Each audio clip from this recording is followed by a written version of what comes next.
I request all the students to be seated and not leave the audience. I kindly request all the staff members to be seated in the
Good morning, everyone. I, Dr. Priyamvada Hinge, once again welcome you all as we start with our plenary sessions for the first day of International Conference on Sustainable Development and Social Equity. I would like to introduce our first speaker for the day, Mr. Panduranga Tavre. Mr. Tavre is famously regarded as the father of agri-tourism concept in India. He is the founder and director of marketing and sales of Agri-Tourism Development Corporation. He is the founder and president of an NGO, Agri-Tourism Development Organization, which works for the cause of development of agri-tourism. Mr. Tavre has received national and international recognition for his efforts to promote agri-tourism. Amongst his accolades are a national award for introducing the most innovative tourism product in the country in the year 2008-2009. Also, a national award for promoting responsible tourism in the year 2013-14.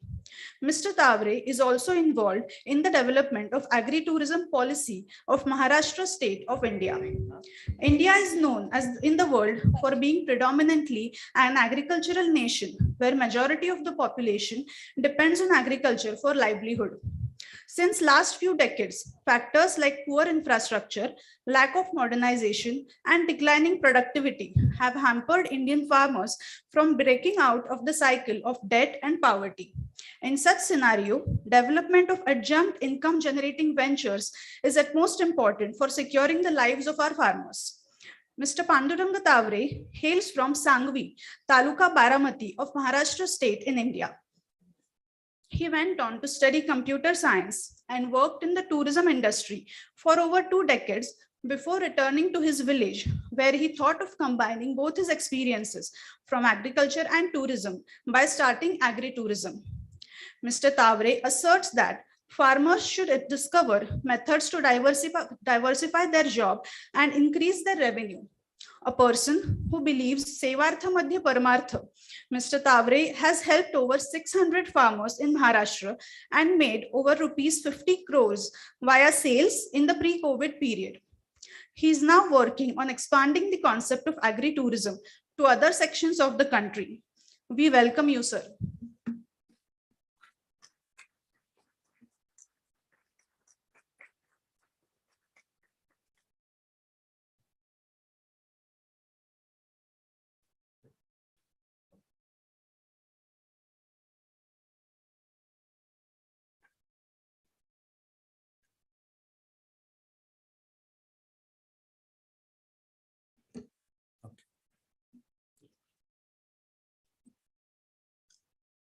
इथं बसलेल्यांपैकी शेतकऱ्यांची मुलं किती आहेत मला सांगा. Okay. आता ज्यांनी ज्यांनी हात वरती केला होता त्यांना माझा एक प्रश्न आहे की तुमचं शिक्षण पूर्ण झाल्यानंतर शेतकरी म्हणून किती लोकांना करिअर करायचंय किंवा किती मुलांना करिअर करायचं. सरप्राइझिंगली एकही हात वरती नाहीये. एक. ओके.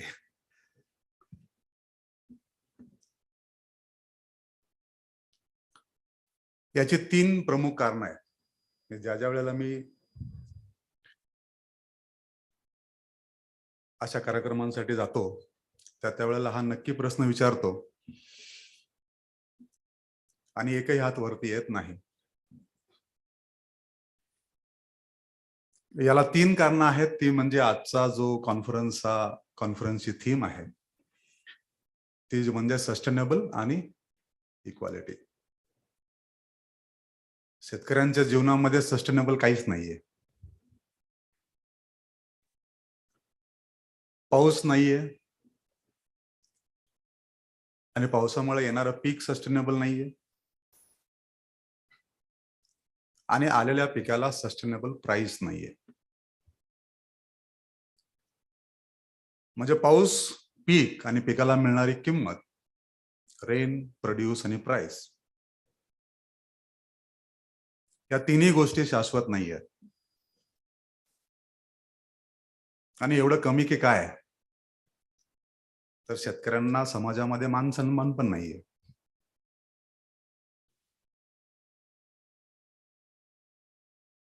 शेतकरी म्हणला की लोक पायापासून डोक्यापर्यंत बघतात.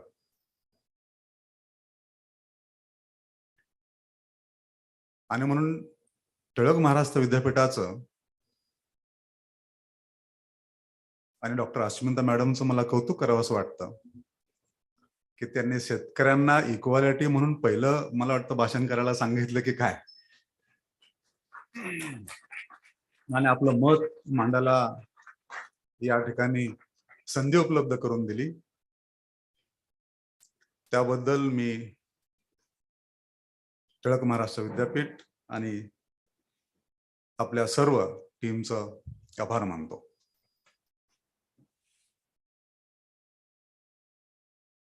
मला वाटतं की मराठी सगळेजण कम्फर्टेबल आहात का इंग्लिशमध्येच, इंटरनॅशनल कॉन्फरन्स असले म्हणून इंग्लिशमध्येच बोलायला लागेल असं काही नियम आहे का?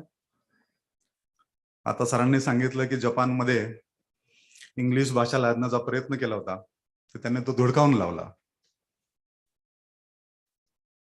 मागे मी एखादं जपानमध्ये फडणवीस साहेब मुख्यमंत्री असताना मला घेऊन गेले होते आणि तिकडे जपानमध्ये जे ट्रॅव्हल कम्युनिटी आहे त्यांना आपल्याला औरंगाबादला आणून औरंगाबादला जपानच्या सरकारने 123 कोटी रुपये खर्च करून जे इन्फॉर्मेशन सेंटर बांधलेलं आहे, तिकडे ज्या वेळेला जापनीज टुरिस्ट येतात तर ते राहतात मुंबईला, औरंगाबादला येतात आणि हे सगळं लेण्या बघून परत मुंबईला जातात. तर त्यांना आपल्याला 1-2 दिवस औरंगाबादचा परिसर दाखवता येईल का, या कारणासाठी आम्ही गेलो होतो. आणि तिकडे ज्या वेळेला मी मराठीत बोलायला लागलो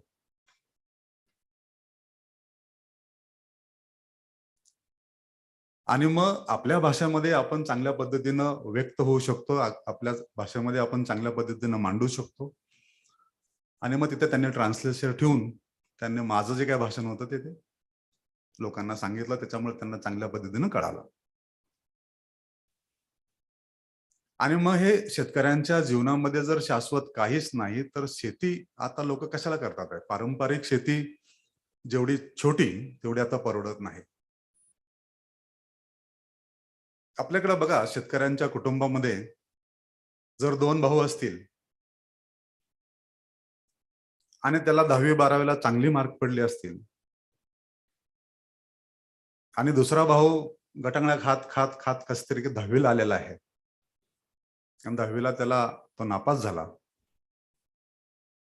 वडीलच त्याला म्हणतात, काय म्हणतात, तुला आता अभ्यास काही झेपणार नाही, तू शेती कर. आणि जो हुशार आहे जो बोर्डामध्ये पहिला आला, म्हणजे आपल्या शेतकरी कुटुंबातलं टॅलेंट आपण दुसऱ्याच्या घरी नोकरीला पाठवतो. आणि म्हणून आता दिवस असे आलेले आहेत की काळांतरानं शेती बदललेली आहे, काळांतरानं नवीन प्रयोगशीलता आलेली आहे शेतीमध्ये. एवढी मोठी इन्फॉर्मेशन टेक्नॉलॉजी आलेली आहे शेतीमध्ये. कोणी विचार केला नव्हता की हवेच्या पाण्यावरती सुद्धा शेती होऊ शकते. कोणी विचार केला नव्हता की मातीशिवाय सुद्धा शेती होऊ शकते. अशा नवीन नवीन तंत्रज्ञानाला माझा अडाणी 10वी नापास झालेला मुलगा कसा काय शेती करू शकतो, हा आता शेतकऱ्यांनी विचार करण्याचा वेळ आलेली आहे. आणि म्हणून शेतावर आधारित जोड उत्पन्नाचं साधन निर्माण केल्याशिवाय आणि त्याला एक शाश्वत रोजगाराच्या संधी उपलब्ध करून दिल्याशिवाय, शाश्वत आर्थिक उत्पन्नाचं निर्वाहाचं साधन निर्माण केल्याशिवाय ही पुढची पिढी आता शेतावर थांबणार नाही. हे कसं करता येऊ शकतं? मागच्या 10 वर्षापासून तुम्ही शेतीचा जर ग्रोथ बघितला, तो आता त्या ग्राफच्या पण बसत नाहीये, तो निगेटिव्ह चाललाय. ग्राफ मध्ये सुद्धा बसत नाही. एवढी दुर्दशा शेतीची झालेली असताना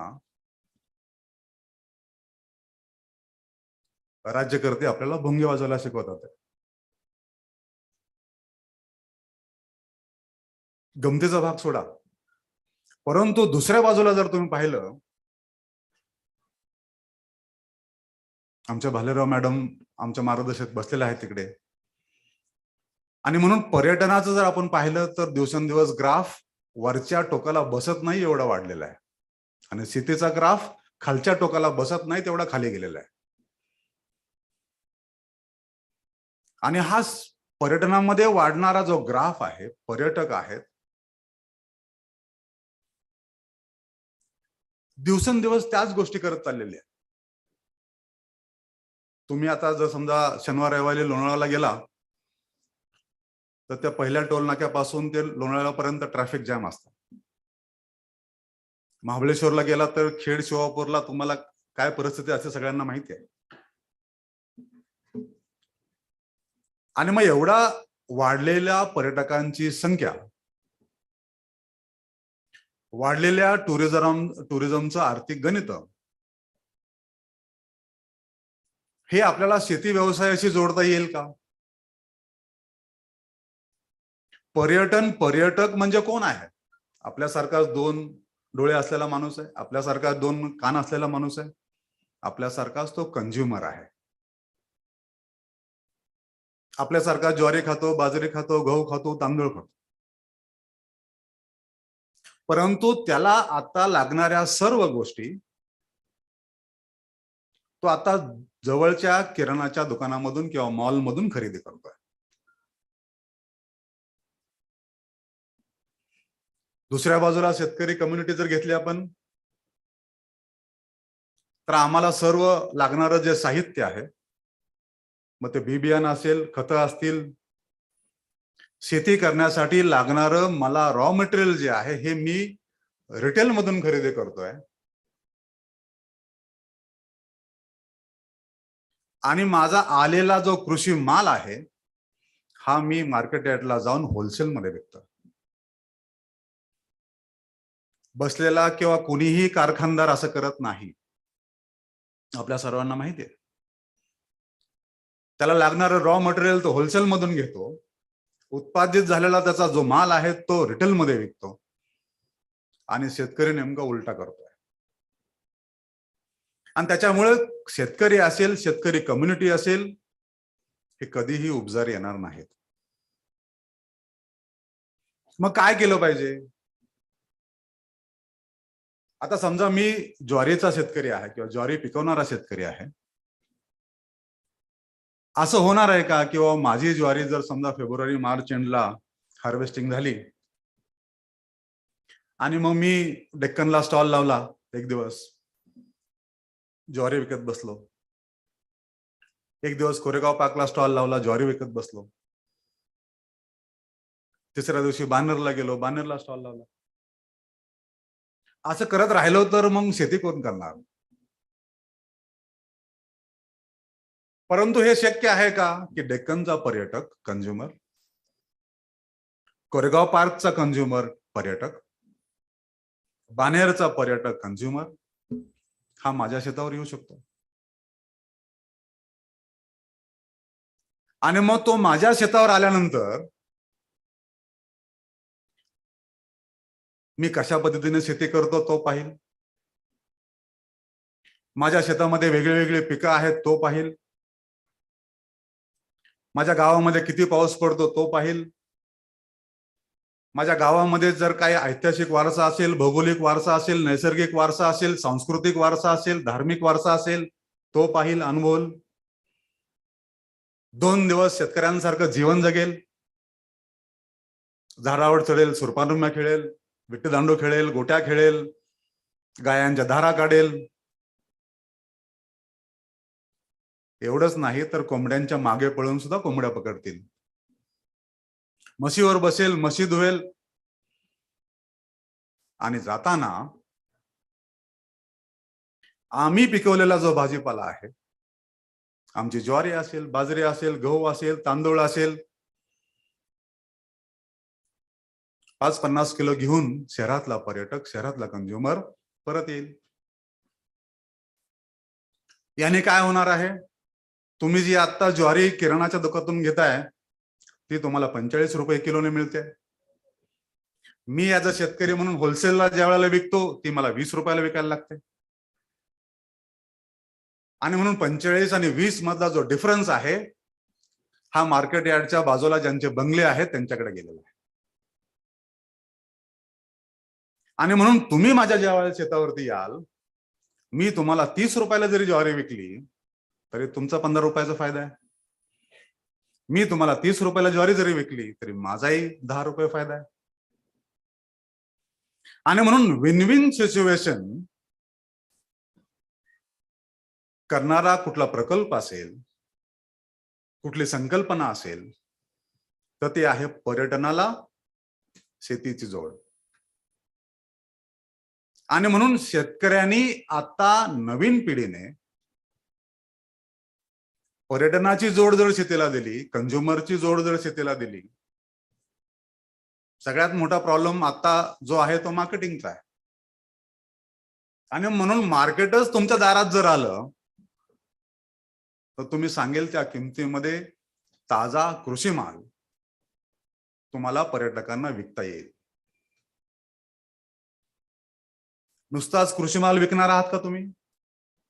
किंवा नुसताच कृषी माल विकण्यासाठी संधी आहे का? अजून बऱ्याचशा संधी आहेत. कुठल्या संधी आहेत?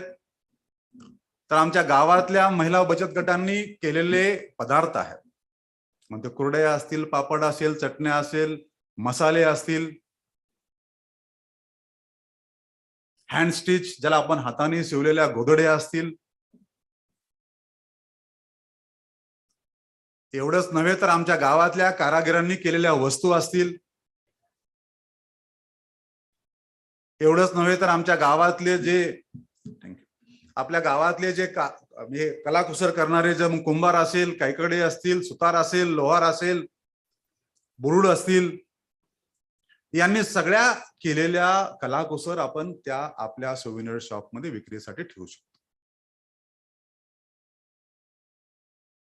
महिला पर्यटकांना सांगायची गरज नाही की टुरिझम मध्ये शॉपिंग ही नंबर 1 ऍक्टिव्हिटी आहे. महाबळेश्वरला गेलात तरी तुम्ही कोल्हापुरी चपल्या घेतल्याशिवाय येत नाही. आणि म्हणून ज्या वेळेला महिला पर्यटक आपल्याकडे येतील त्यावेळेला आपल्याकडे असलेलं 500 स्क्वेअर फीटाचं सोव्हिनियर शॉप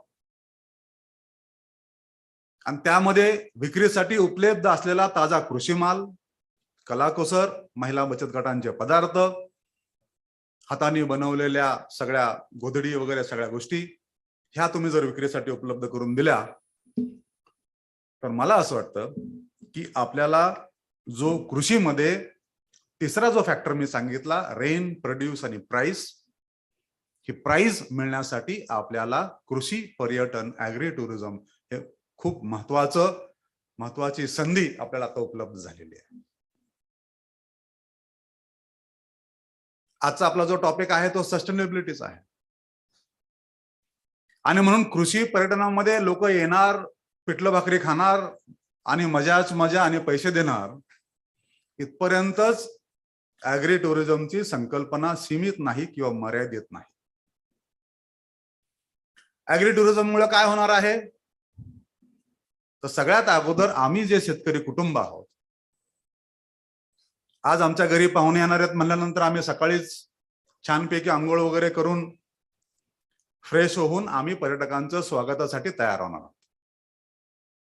त्याच्यामुळे काय होणार आहे, आमच्या घराची आमची स्वतःची स्वच्छता राखली जाणार आहे. आमच्या घरी पाहुणे येणार आहेत म्हणल्यानंतर आमचं घर स्वच्छ राहणार आहे, आमचं अंगण स्वच्छ राहणार आहे, आमचं शेती शिवार स्वच्छ राहणार आहे. आमच्या गावात पाहुणे येणार आहेत म्हणल्यानंतर आमचं गाव स्वच्छ राहणार आहे. आणि म्हणून सरकारची जी स्वच्छता अभियानाचे जे अभियान आहे त्याला हातभार लावण्यासाठी कृषी पर्यटन हे खूप महत्वाचं घटक आहे. आमच्या शेतामध्ये पर्यटक येणार आहेत म्हणल्यानंतर आम्ही काय करणार आहोत, तर आम्ही नवीन नवीन स्थानिक जातीची झाडं लावू. जे आपल्याकडे इंडिजिनियस प्लांट्स आहेत, ट्रीज आहेत, आम्ही त्याचं जतन संवर्धन करू, सावलीच्या जागा निर्माण करू. त्याच्यामुळं कृषी पर्यटनामुळं पर्यावरणाचं जतन संवर्धन होणार आहे आणि ते सस्टेनेबल होणार आहे.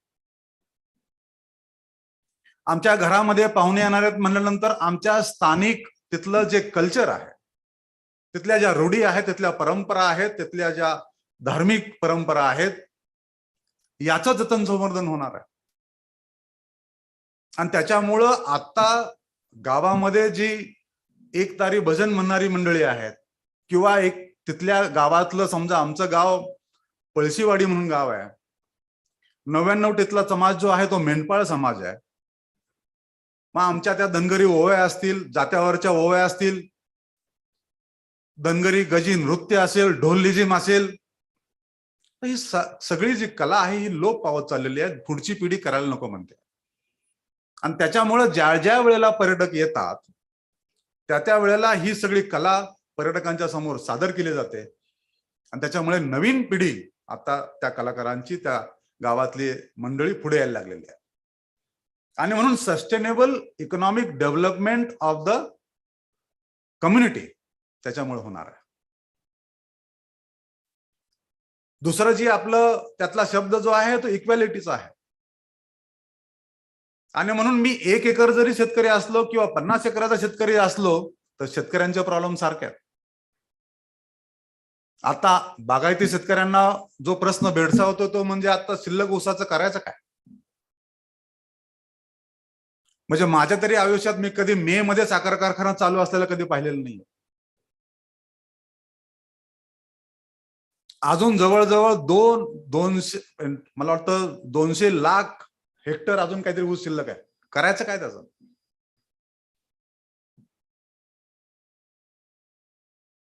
आणि म्हणून हे जे अतिरिक्त मोठ्या शेतकऱ्यांचे प्रश्न आहेत तेवढेच छोट्या शेतकऱ्यांचे प्रश्न आहेत. आणि म्हणून ऍग्री टुरिझम, तुमच्याकडे 1 एकर शेती असली तरी तुम्ही करू शकता, तुमच्याकडे 50 एकर शेती असली तरी तुम्ही करू शकता. ह्याच्यामध्ये ते आवश्यकता जी आहे ही आवश्यकता आदरातिथ्याची आहे. आलेल्या पाहुण्यांना जीव घालणं, आलेल्या पाहुण्यांचा आदर करणं. म्हणजे गमतीने पुणेरी पाटी आपण म्हणतो की तुमचं सदाशिव पेटी कल्चर नसायला पाहिजे. बरोबर ना मॅडम. सॉरी, चहा पिऊन आलाच असेल, जेवण केलंच असेल, असं नसायला पाहिजे. आणि म्हणून तिथलं जे आदरातिथ्य आहे, मला माहिती आहे तुम्हाला आवडलेलं नाहीये ते, पण माफ करा. आणि म्हणून त्या आदरातिथ्याची भावना जर तुमच्याकडे असेल तर तुमच्याकडे लोक येतील. आणि घरी आलेल्या जावयाचं कसं कौतुक करावं, कसं आदरातिथ्य करावं, जसं आपल्याला सांगावं लागत नाही त्या पद्धतीनं आपण आलेल्या पर्यटकांचं जर आदरातिथ्य केलं तर मला वाटतं निश्चितपणाने तुमच्याकडे जास्त पर्यटक येतील. एवढे जास्त पर्यटक आपल्याला पाहिजेत का, तर नाही. मला बऱ्याच वेळेला पत्रकार प्रश्न विचारतात की तुमच्याकडे इंटरनॅशनल टुरिस्ट किती येतात. आता इंटरनॅशनल टुरिस्ट अमेरिकेतला पर्यटक व्हिसा काढून डायरेक्ट पळशीला येणार आहे का, की चला आता पांडुरंगाच्या शेतावर जाऊ? असं होणार नाही.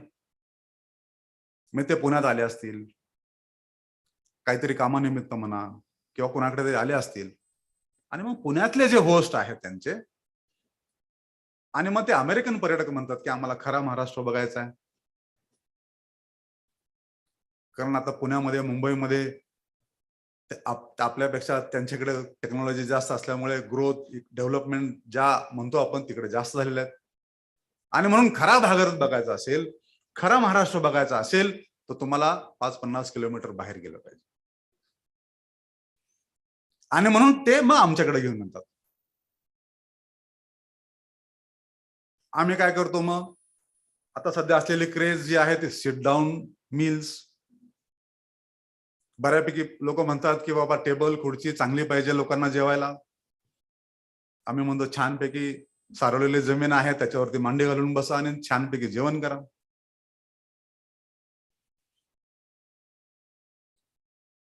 शहरातल्या 90% लोकांना कमोड शिवाय होत नाही. आम्ही म्हणतो तुम्ही इंडियन टॉयलेटला बसा. आपल्याकडे महिलांना त्या 9 महिन्यामध्ये शहरामध्ये व्यायाम सांगितले जातात. आम्ही म्हणतो तुम्ही जात्यावरचं दळण दळा 1 तास, सारवून घ्या, जमीन सारवा, शेतामध्ये थोडंसं करमणुकीसाठी थोडंसं काम करा. आमच्या एका सर्वेमध्ये आम्हाला आढळून आलं की 10-10 वर्ष 15-15 वर्ष मुलांच्या आणि इथल्या शहरातल्या लोकांच्या पायाला माती लागत नाही. आम्ही म्हणतो तुम्ही मातीत खेळा, चिखलात खेळा. इकडे मड बातला तुम्ही 2000 रुपये देता शहरामध्ये, आमच्याकडे फ्री आहे. आणि म्हणून पर्यटनाला ज्या वेळेला तुम्ही जाल त्यावेळेला साधा सात्विक आनंद देणारं पर्यटन जर कुठलं असेल तर ते आहे सॉइल बेस्ड टुरिझम, तर ते आहे कृषी पर्यटन.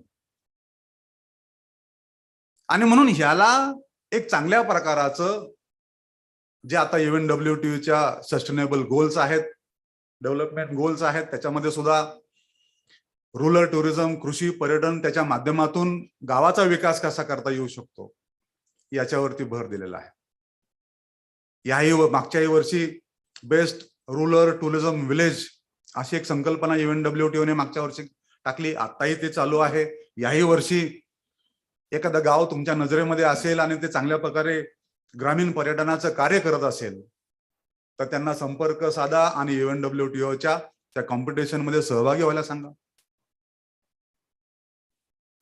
दरवर्षी आपण 16 मे हा जागतिक कृषी पर्यटन दिन म्हणून UNWTOची मान्यता घेतलेला दिवस आहे. आणि त्या दिवसाचं आता ह्या वर्षीची कॉन्फरन्स आहे ही मुंबईला यशवंतराव चव्हाण प्रतिष्ठानच्या सभागृहामध्ये आहे 16 मेला. त्याचाही विषय आमचा जो आहे की sustainable economic cultural development of the village, agri टुरिझमच्या माध्यमातून आपण कसं करू शकतो याच्या धर्तीवरती आहे. अशी बरीचशी उदाहरणं आहेत की ज्या ऍग्री टुरिझम मध्ये ज्यांनी ह्या सगळ्या गोष्टी केलेल्या आहेत. 1-2 तुम्हाला मी उदाहरण सांगून आपला आजचा टॉपिक संपवतो. सोलापूरला एक अभिषेक मळा कृषी पर्यटन केंद्र आहे. 13 एकर शेती. पर्यटन सुरू करायच्या अगोदर 13 एकरामधून त्यांचं साधारण 20 क्विंटलचं उत्पन्न, 20 क्विंटल इंटू 13 260 क्विंटलचं उत्पन्न, 15 रुपये भावाने त्यांना 1.5 लाख रुपये वर्षाचे मिळायचे आणि खर्च 2 लाख रुपये व्हायचा. 2006 साली त्यांनी कृषी पर्यटन अभिषेक मळा कृषी पर्यटन केंद्र सुरू केलं.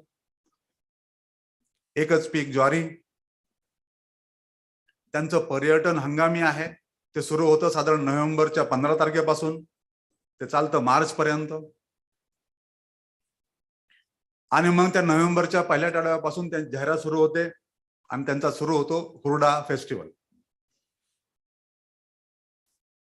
प्रत्येकाला त्यांनी 750 रुपयाचं पॅकेज दिलेलं आहे.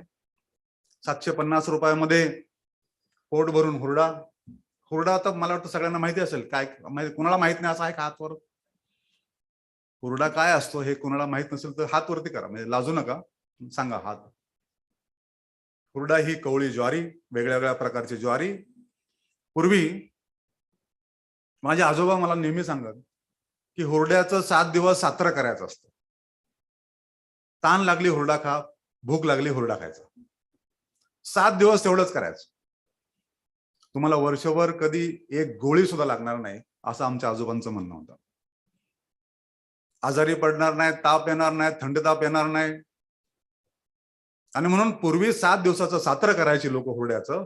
आता मात्र हुरडा तिळाची चटणी, शेंगाची चटणी, जवसाची चटणी, दही, खोबरं, खारीक याच्या बरोबर ती खाल्ली जाते असं. आणि म्हणून मागच्या 2018-19 या आर्थिक वर्षामध्ये जिथं 50,000 रुपये तोट्याची शेती अभिषेक मळा करायचे, तिथं 2018-19 या आर्थिक वर्षामध्ये अभिषेक मळ्याचं 65 लाख रुपयाचं उत्पन्न झालेलं. असा फरक त्यांना झालेला आहे. मी म्हणलो राजू शेठ तुम्ही पैसे तर आलेले तुमच्याकडे, अजून काय फायदा झालाय? मला म्हणले ज्या वेळेला पर्यटक येतात आमच्या सगळ्या फॅमिलीला गोडधोड खायला मिळतं, नाहीतर आम्ही म्हणले कुठं रोज गोडधोड खाणार आहे. त्यांची मुलगी ती पूजा, अभिषेक त्यांचा मुलगा, त्यांची दुसरी मुलगी, म्हणजे तिन्ही मुलींची आता त्यांनी लग्न केली. 2 छानपैकी बोलेरो गाड्या त्यांच्याकडे आता. असा कायापलट राजू भंडारकवटेकरांचा त्या कृषी पर्यटनाच्या माध्यमातून झालेला आहे. आनंद कृषी पर्यटन केंद्र सातारा बोरगाव, 6वी शिकलेला शेतकरी, 5 एकर शेती, म्हणजे 5 एकरामधून त्यावेळेला सुद्धा मायनस उत्पन्न. पण तुम्ही ज्यावेळेला सातारला जाल, सातारपासून 18 किलोमीटर वरती बोरगाव नावाचं डाव्या बाजूला गाव आहे, तिकडे आनंद कृषी पर्यटन केंद्र आहे. म्हणजे आपण सर्व उठून महाबळेश्वरला जातो सुट्टीला. आपण कधी विचार केलाय का की महाबळेश्वरचे नगराध्यक्ष कुठे जातील सुट्टीला? तर ते जातात आनंदरावांच्या शेतावरती. साताराचे कलेक्टर कुठे जातात सुट्टीला आपल्या मिसेसला घेऊन? तर ते आनंदरावांच्या शेतीवरती. तिकडे काय करतात? छानपैकी शेतामध्ये 2 दिवस राहतात, शेतामध्ये काम करतात, सात्विक मेथीची भाजी, ज्वारीची भाजी, भाकरी असं एवढं सात्विक जेवण करतात आणि छानपैकी राहतात 2 दिवस. आपण ज्या वेळेला पर्यटनाला जातो आपण काय बघतो? एसी कुठला आहे, जाड गादी आहे का, बेडवर छान झोपता येते का, आणि सगळ्यात महत्वाचं म्हणजे फक्त टीव्ही असून चालत नाही, आपण बघणारी सिरियल तिथं आहे का ती आपण बघतो नाही.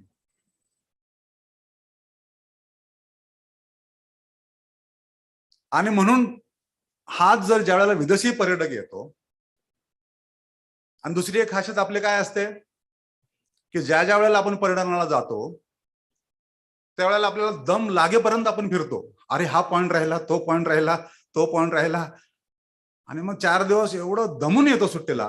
पुण्यात परत आल्यानंतर 2 दिवस सुट्टी घेऊन आराम करतो. आणि त्याच वेळेला विदेशी पर्यटक ज्या वेळेला आपल्याकडे येतात, म्हणजे जे आहे आपल्याकडे जी फॅसिलिटी आहे, जी अम्युनिटी आहे, ज्या गोष्टी आहेत त्याच्यामध्ये ते आनंद घेऊन त्यांची सुट्टी एन्जॉय करतात. आणि म्हणून कृषी पर्यटनामध्ये असे काही वेगळे फॉर्म्युले आहेत. बेसिक ऍग्री टुरिझमचं जर काय प्रिन्सिपल असेल तर ते आहे एक्सप्लोर. काय एक्सप्लोर करायचं? शेतकऱ्याचं जीवनमान कसं आहे, तिथे वेगळी पिकं कुठली आहेत. तुम्ही शहरामध्ये चिक्कू खाता, तुम्हाला जर मी हे सांगितलं की 18 जातीचे चिक्कू असतात, तुम्ही म्हणाल 18 जाती, 47 प्रकारचे ऊस असतात, तुम्ही एकच चिकन खाता, आपल्याकडे 58 प्रकारच्या कोंबड्यांच्या जाती आहेत. हे आश्चर्य ज्या वेळेला आपण तिथं जाऊन एक्सप्लोर करू, देशी गायी फक्त आपल्याला माहिती असते, पण देशी गायीचे पण प्रकार किती आहेत माहित नाही. मातीचे प्रकार, दगडाचे प्रकार, हे सगळं आपल्याला कधी शिकायला मिळणार आहे, कधी एक्सप्लोर करायला मिळणार आहे? ज्या वेळेला आपण एखाद्या शेतकऱ्याच्या शेतावर जाऊ, शेती पाहू, शेतीमध्ये काम करू, विविधता सगळी बघू. दुसरं प्रिन्सिपल आहे एक्सपिरियन्स. तुम्ही या सगळ्या गोष्टीचा ज्या वेळेला अनुभव घ्याल, ज्या वेळेला तुमच्या पायाला माती लागेल, त्यावेळेला त्या मातीचं मोल आपल्या लक्षात येईल. आणि म्हणून तिथलं जे शेतकरी जो जेवण बनवतो, स्वयंपाक बनवतो, त्या पाण्यावरती त्याची चव ठरते. शेतामधल्या अन्नधान्याची चव जी गृहिणी करते त्याच्यावरती ठरते. प्रत्येक वेळेलाच जेवण पंचपक्वानाचं असायला पाहिजे, सागर संगीत असायला पाहिजे, असा काही नियम नाही. तिथं गेल्यानंतर आपल्याला कळतं. कित्येक महिला पर्यटक आमच्या ज्या महिला गावातल्या स्वयंपाक करतात, म्हणजे आम्ही मुद्दामून त्या गावातल्या महिला ज्या स्वयंपाक करतात त्यांना कुठलाही प्रकारचं ट्रेनिंग दिलेलं नाही. कारण काय वेळ होतं की ज्या आपण ट्रेनिंग देऊन बिघडवण्याचं काम करतो. त्यांच्या हाताला जी चव आहे, त्यांना ज्या पद्धतीने स्वयंपाक करायचा आहे, ज्या पद्धतीनं त्यांना तिथल्या सगळ्या गोष्टींचा वापर करायचा आहे, ते सगळं केल्यामुळं ज्या वेळेला आमच्याकडे ग्रुपनी महिला पर्यटक येतात त्या वेळेला त्या आजींकडे, सुमन मावशीकडे जातात. मग तुम्ही ठेचा कसा केला आम्हाला त्याचा रेसिपी द्या, भरलेली वांगी कशी केली त्याचा आम्हाला रेसिपी द्या. हे ज्या वेळेला आपण पाहतो त्यावेळेला आपण इक्वालिटी जो आहे सस्टेनेबलचा आजचा, त्या सुमन मावशीला सुद्धा कृषी पर्यटनामध्ये महत्व आहे आणि म्हणून तिला इक्वली याच्यामध्ये संधी आहेत. त्यांचं स्वतःचं तिथे जे कलाकुसर आहे, त्याचं स्वतःचं जे कर्तबगारी आहे ती दाखवण्याची इक्वालिटी आपल्याला या ऍग्री टुरिझम मुळे मिळू शकते. आमचा 10वी नापास झालेला जो गणेश असेल, वामन असेल, ती ज्या वेळेला आपल्या तिथल्या परिसराची स्वच्छता ठेवतात, आपल्या तिथल्या परिसराचं हाऊसकीपिंग बघतात, आणि एवढंच नाही तर टूर गाईड म्हणून ज्या वेळेला काम करतात, त्यावेळेला वाकरण्यासारख्या गोष्टी आहेत की तो एखाद्या झाडाचं, एखाद्या झुडपाचं कशा पद्धतीने तो माहिती आलेल्या पर्यटकांना देतो. आणि म्हणून जर आपल्याला व्यासपीठ उपलब्ध झालं गावातल्या महिलांना, गावातल्या युवकांना, तर ते कशा पद्धतीनं त्यांचा परफॉर्मन्स करू शकतात हे आपल्याला ऍग्री टुरिझमच्या माध्यमातून कळून येतं.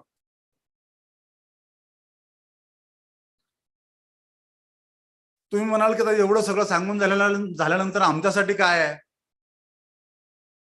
कारण मी दिवसभर त्याच्यावर ऍग्री टुरिझम बद्दल बोलू शकतो, परंतु आमच्यासाठी काय? आता समजा ही मुलं जी आहेत, जे हॉटेल मॅनेजमेंट करतात किंवा डिग्री कोर्स करतात किंवा मास कम्युनिकेशनचा कोर्स करताय,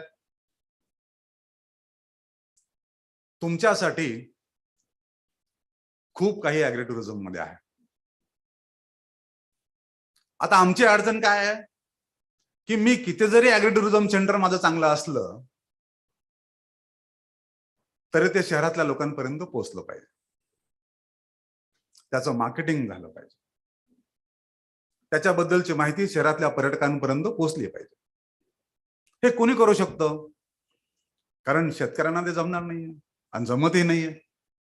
आणि म्हणून तुमच्यासारखे जे विद्यार्थी आहेत, जे शहरामध्ये राहतात, ज्यांना सोशल मीडियाचं ज्ञान आहे, ज्यांना व्हिडिओ कसे करायचे माहिती आहे, ज्यांना कुठं पोस्ट करायचे हे माहिती आहे, अशा मुलांनी जर आज महाराष्ट्रातल्या 600 कृषी पर्यटन केंद्राला जर मदत केली तर मला असं वाटतं त्या शेतकऱ्यांना एक चांगल्या प्रकाराचं मदत तुम्ही ही सगळी मंडळी मुलं करू शकतात.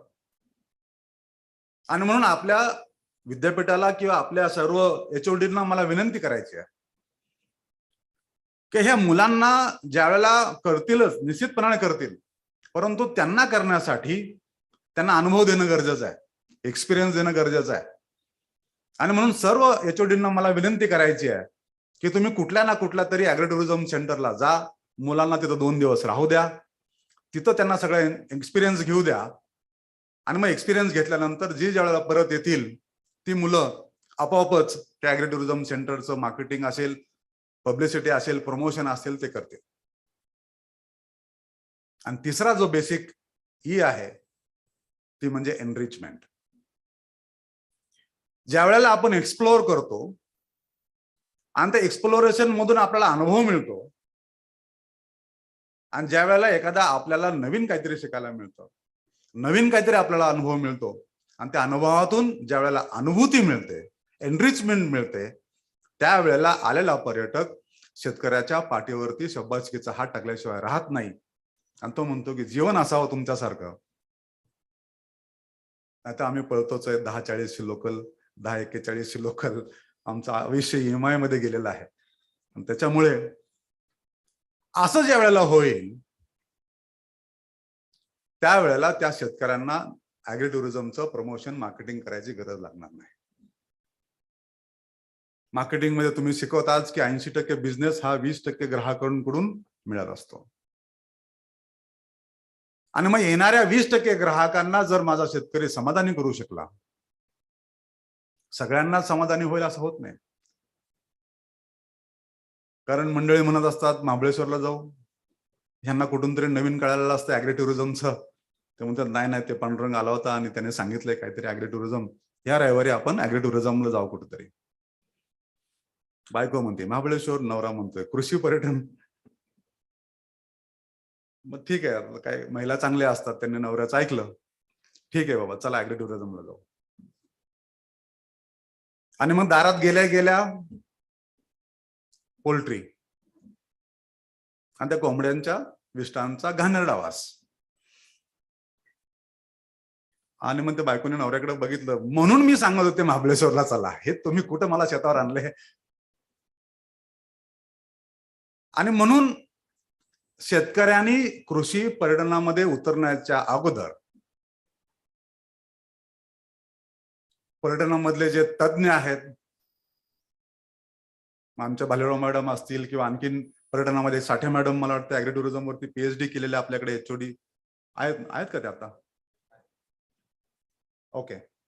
त्यांनी म्हणजे माझं ज्या वेळेला 2008-9ला ऑफिस FC रोडला होतं, त्यावेळेला त्या माझ्याकडे आल्या होत्या आणि मला म्हणल्या की मला ॲग्रोटुरिझम मध्ये PhD करायचंय. मग डेटा कलेक्शन असेल, ह्या सगळ्या गोष्टी आम्ही त्यांना मदत करून ॲग्रोटुरिझम वरती त्यांनी PhD केली. त्यानंतर आतापर्यंत महाराष्ट्रात 63 लोकांनी ॲग्रोटुरिझम वरती PhD केलेली आहे.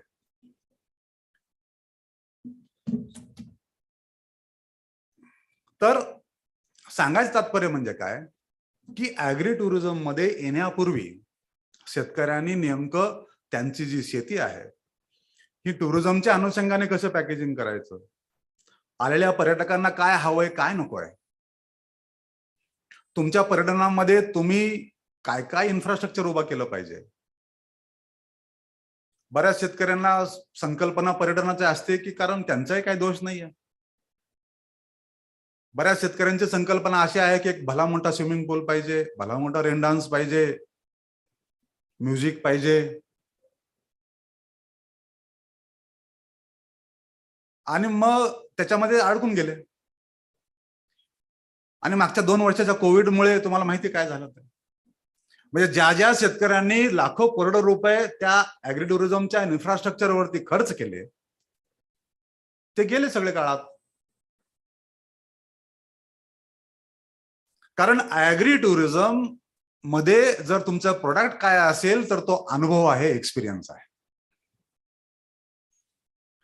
कारण आमच्या शेतकऱ्यांपेक्षा तुम्ही जे शहरात राहणारी मंडळी आहात ते तुमच्या सोसायटीमध्ये आमच्यापेक्षा चांगला स्विमिंग पूल आहे,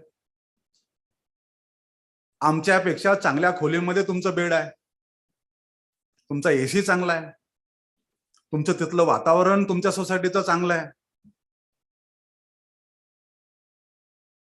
काय नाही तर त्या भिजलेल्या मातीचा सुगंध, काय नाही तर तो आदरातिथ्य बघणारा आमचा शेतकरी, काय नाही तर गमतीनं कोंबड्यांच्या मागं पळून दमणारा शेतकऱ्याचे ते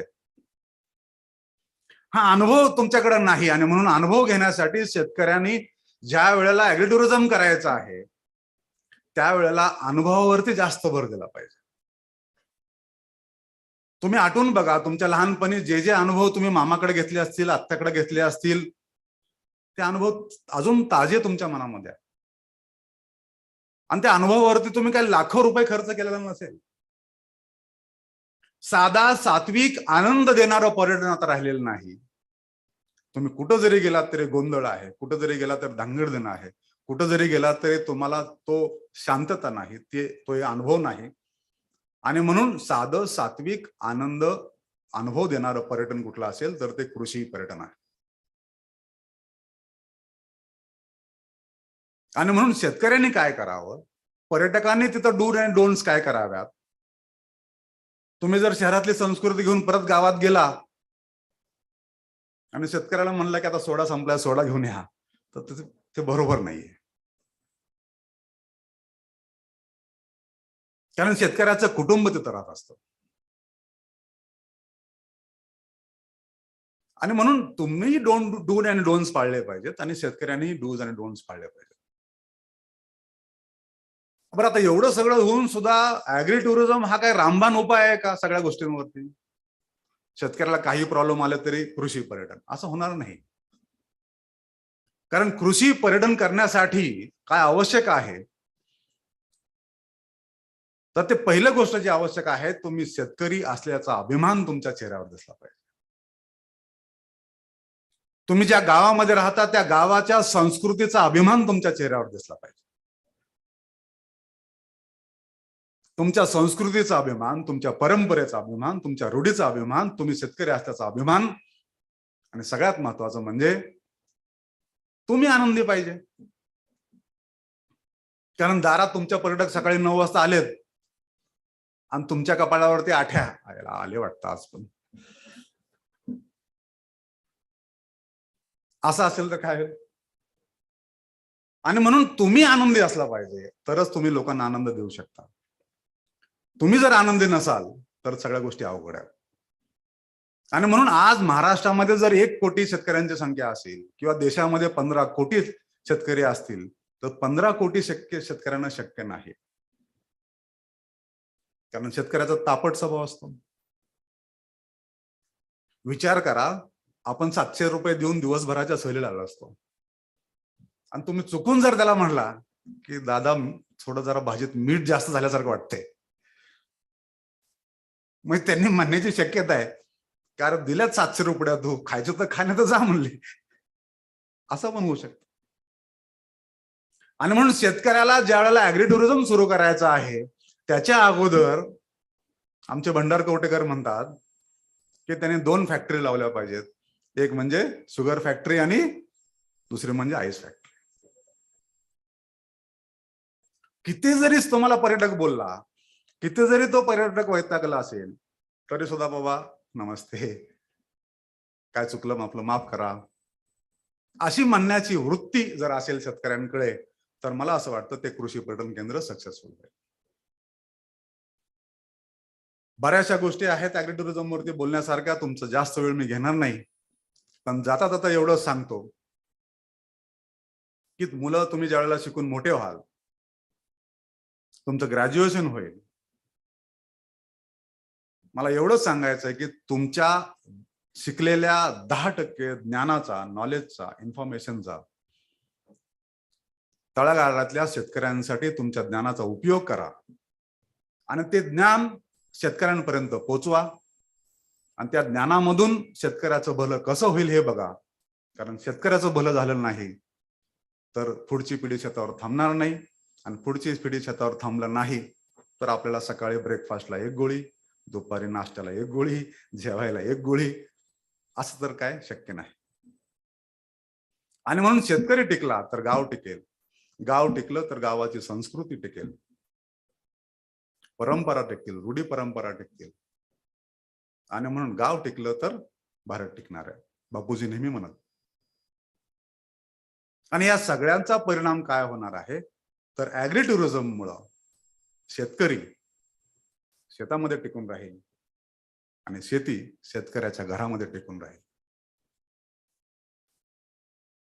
एवढं बोलून टिळक महाराष्ट्र विद्यापीठाने आणि तुमच्या सगळ्या कन्व्हेनियर मॅडम आणि सर्व त्यांच्या टीमनी तुमच्याशी हितगुज करण्याची जी मला संधी उपलब्ध करून दिली त्याबद्दल मी सदैव तुमचं ऋणी राहील.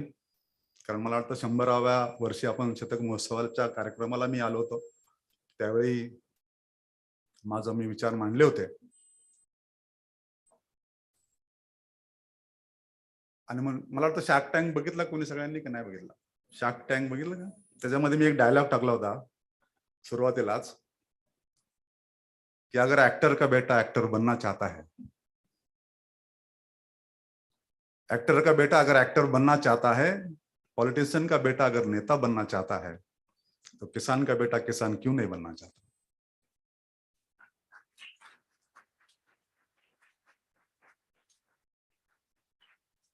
आणि मला असं वाटतं की हे सगळं ऐकून रामायण ऐकल्यानंतर एका तरी मुलाच्या असं डोक्यामध्ये काय म्हणतो आपण त्याला ठिणगी पडली असेल तर मी काय म्हणतो आपण जीवनाचं सार्थक झालं असं समजतो आज.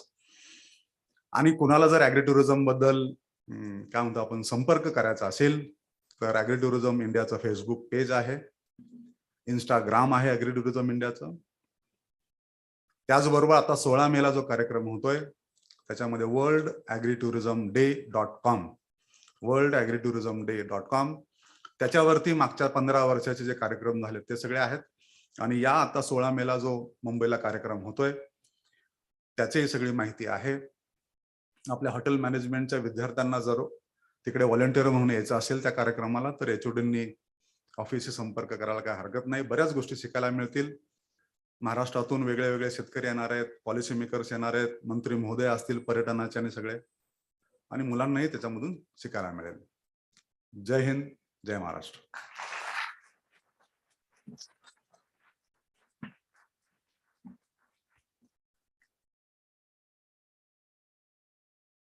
Sir, I thank you from the bottom of my heart for taking out time from your busy schedule for being a part of our conference. Your presence and wise words help magnify our cause in the best possible way. Moving on further, I call upon Megha ma'am to introduce our next speaker for the day.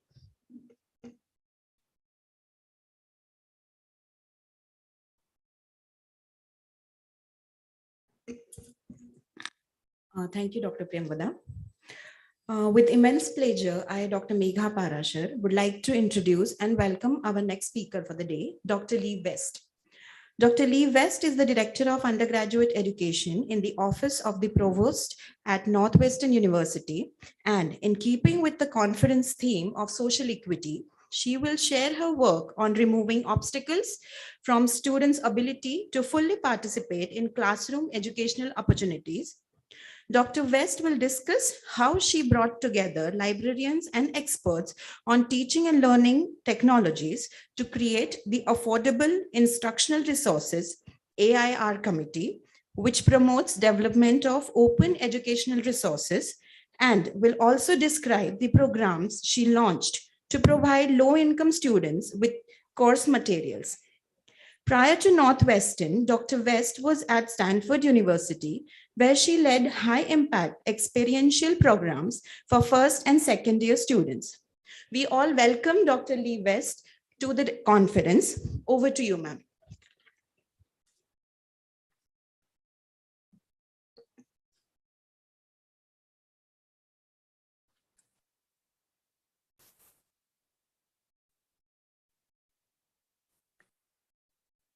I very much appreciate the opportunity to be here today.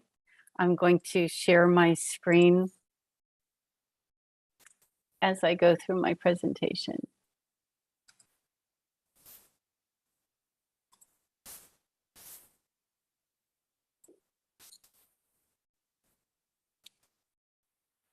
So I'm very excited to be able to share with you the work that we've been doing at Northwestern University around making classroom learning accessible and equitable for all of our students.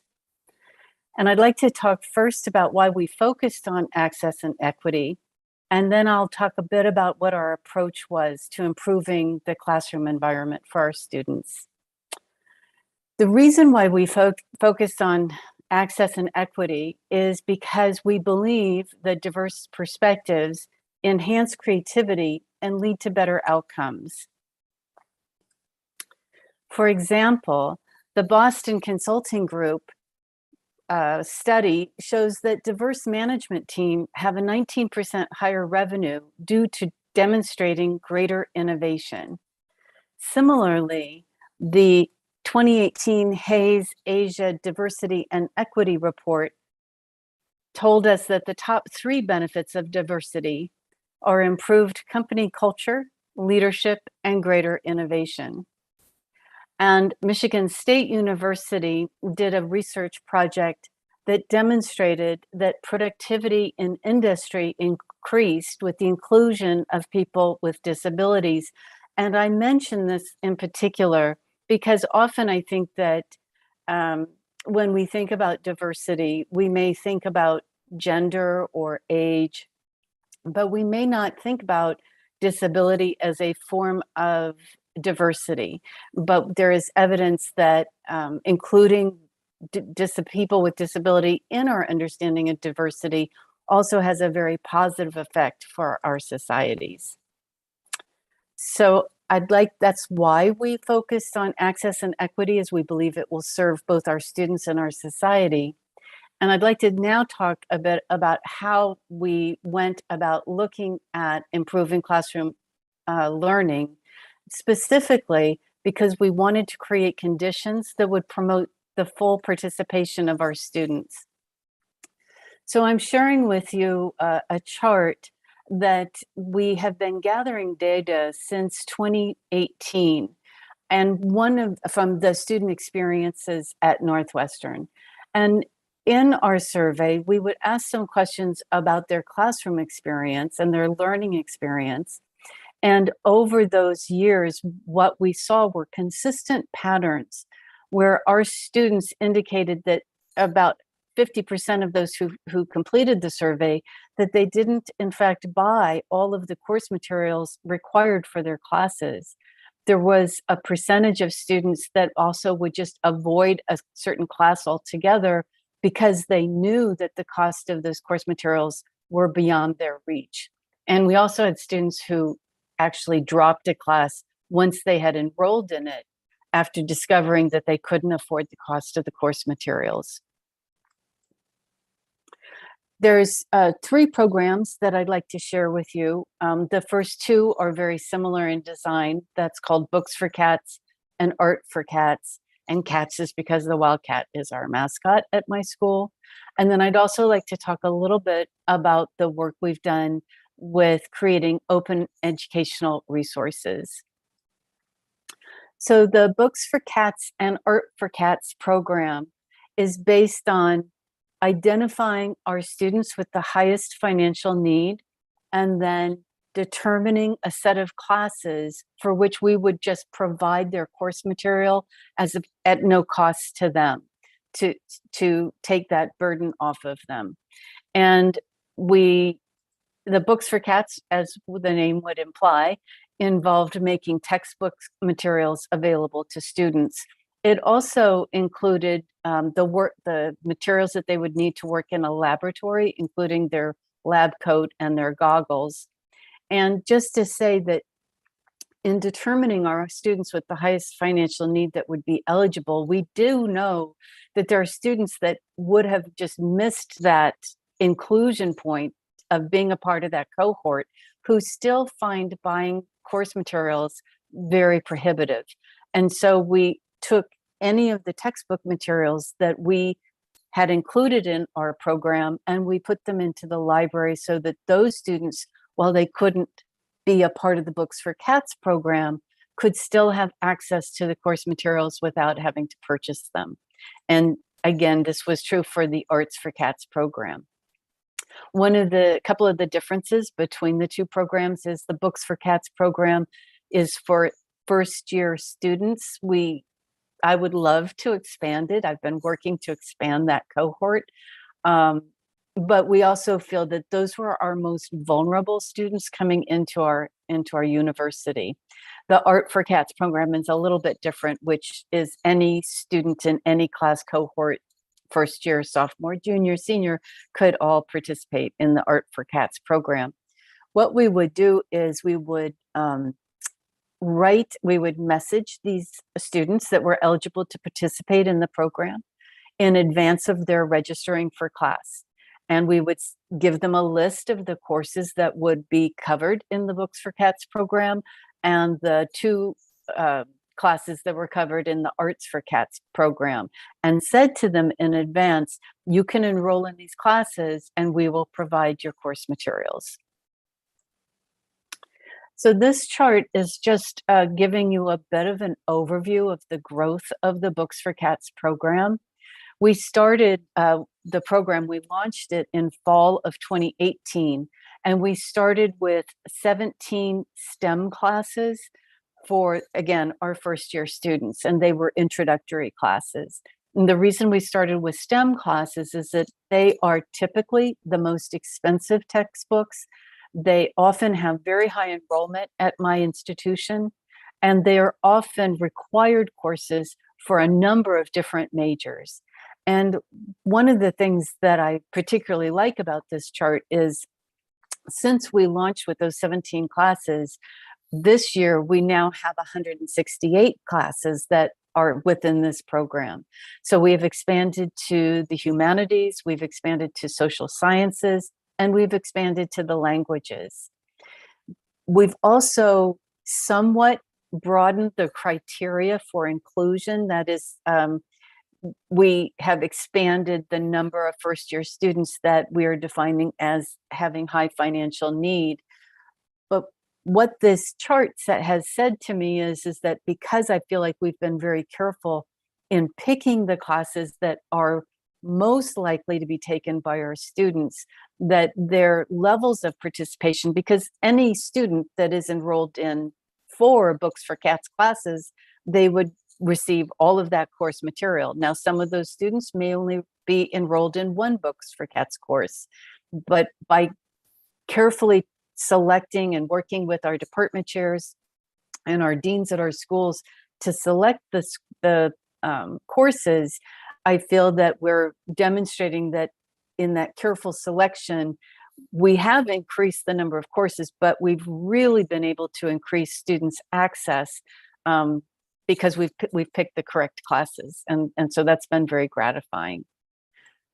The Art for Cats program, the main reason that I wanted to share this particular graph is for that winter 2020, where I've highlighted those 2 numbers.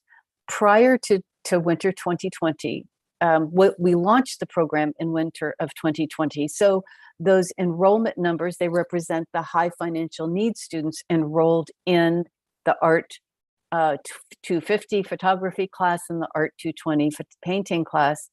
And what this chart shows us is, when we tell students, when we launched in winter of 2020, and we said, we will provide your course materials if you want to take this class, that what it demonstrated to us, those radically increased enrollments, were that there were students that did want to take this class and hadn't been taking the class because they knew they could not afford the course materials. And so we felt that this was some really strong evidence that students are making educational choices based on their own financial constraints, and that when we remove some of those constraints, they have a more rich and accessible and equitable educational experience.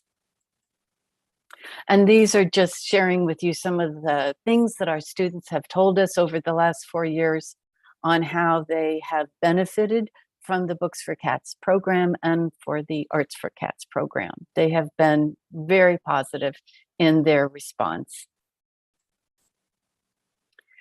So the second kind of program that I'd like to share with you today is the work that we have done on open educational resources. And some of you may be very familiar. I will, full disclosure, I was not until I was introduced to them. They were not a concept that I was familiar with.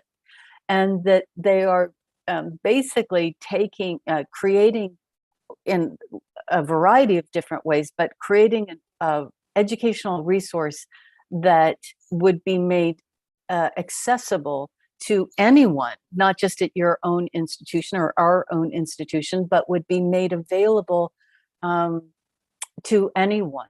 And I just think that there's great beauty in that concept, that that the knowledge that our faculty generate could be made and shared.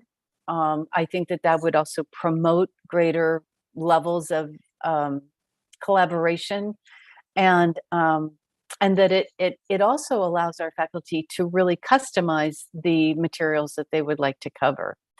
So in thinking about OERs, I wanted to share with you a program that we launched at Northwestern. It's the Open Educational Resource Faculty Grant, and we established it in 2019. And it's funded through my office and also the university librarians. And we provide grants, and they truly are fairly nominal monetarily, but we do provide some monetary funding for faculty to be able to create, to use, to share, and to revise existing OERs as a replacement for their current commercial textbook. And we have a committee that we get more proposals than we have money for, which is always gratifying that so many people want to create a more accessible course material. We have a committee that makes the decision on the proposals to accept. And our criteria, as you would probably likely imagine, is based on things like how expensive is the current course textbook that's being used, and what is the enrollment for that particular class, how many students will be impacted in making this change. And also, is it a required class or is it not a required class? Because required classes, students don't have very much leeway. They have to take the class. And so we wanted to make sure that we support that work, especially where it's required. So as you can see, almost 3/4 of our grants so far have gone to courses that were in the sciences. I will share that recently, and throughout this, we have had faculty come to us who were teaching a language. I think our first faculty was teaching Arabic, and then we had faculty that are teaching French. And at some point in this process, we realized, there's a body of people in the language department who really want to move this work forward. And so we have met with them, and we're working on creating a special kind of funding source, because a lot of students have to take language classes, either for a university requirement to graduate or for their major. But in addition to that, we felt that supporting an entire department could really make the value of an OER, excuse me, very visible on campus. And so that's we've been very excited about that direction that we've gone in. So thinking about open educational resources and the funding that we've put into it, I would like to share with you what the return on investment looks like for this. So since our inception, we have made 27 faculty OER grants. And during that time, we now estimate that approximately 5,000 students have been impacted, not just in a specific year, but year over year, because it's a resource that continues to be used. And we estimate that The savings to students since our inception is nearly $500,000. And given how much or how little we actually make as a part of the grant, that's a 358% return on investment. And we just think that that's pretty remarkable and helps really provide us with a talking point as we try to continue to move our OER initiatives forward on our campus. So I'm sure that we share things in common about the things that would make our classrooms more accessible and equitable. And I'm sure that we also have things that are different. But just sharing with you the process that I experienced at Northwestern was finding colleagues that did similar work. I arrived at Northwestern in 2017, and not too long after that, I launched the Books for Cats program. And over the space of about a year through that program, I just ended up getting introduced to our librarians who work on open educational resources. And I got connected to the director of the technologies for learning and teaching. And we just came together just because we shared this interest and kind of decided that we were a working group just on our own. We just kind of made that decision. And about a year after that, we said, let's give ourselves a name, which we did, Affordable Instructional Resources, so that we could really move this work forward. So finding colleagues doing similar work and just starting to do the work was a way that we are now on the cusp of having a proposal to take to our senior leadership to say, now this project of affordable instructional resources needs to have a permanent home. And we have a proposal for that to get funded so that we will still participate within our own areas of expertise, but that someone will be named by the university as the person who is truly leading this charge forward. The second thing that we found was, and I would imagine this is no surprise in your world as well, is just how to create the buy-in across campus. And of course, certainly for the open educational resources, we needed to find faculty who wanted to participate. I will say we've always had more proposals each year for that grant than we have had money. So we are always asking for more money because we have colleagues and faculty on campus who want to participate. But I would also say to you that we also discovered that what we call the program assistants within our department, or the folks who support our faculty, also became our allies. And we reached out and we would create, events for them to come, and we would talk about how they can help advance the work of making course materials affordable and accessible on our campus. So we have found that creating buy-in at all levels of our campus colleagues has been really instrumental in how we've been able to move this project forward.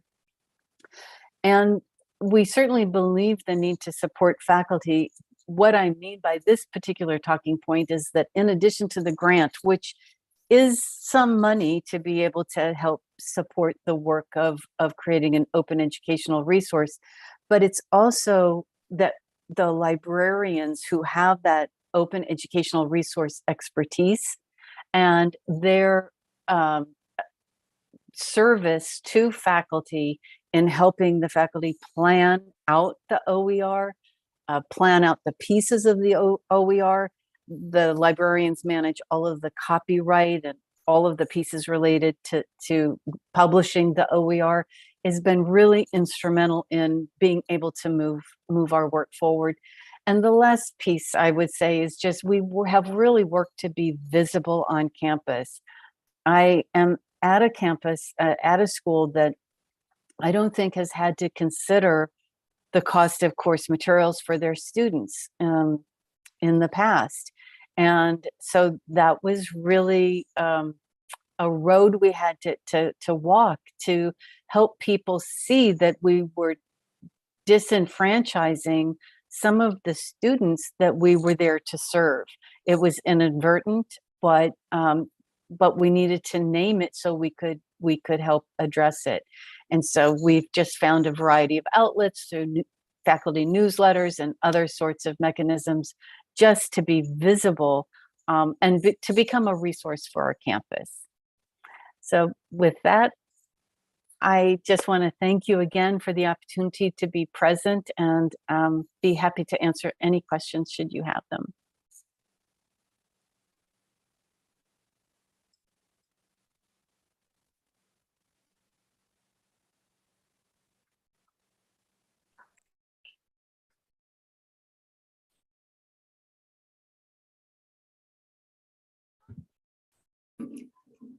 Thank you, Dr. Lee West, for enlightening us with your important work towards educational, financial, and social equity.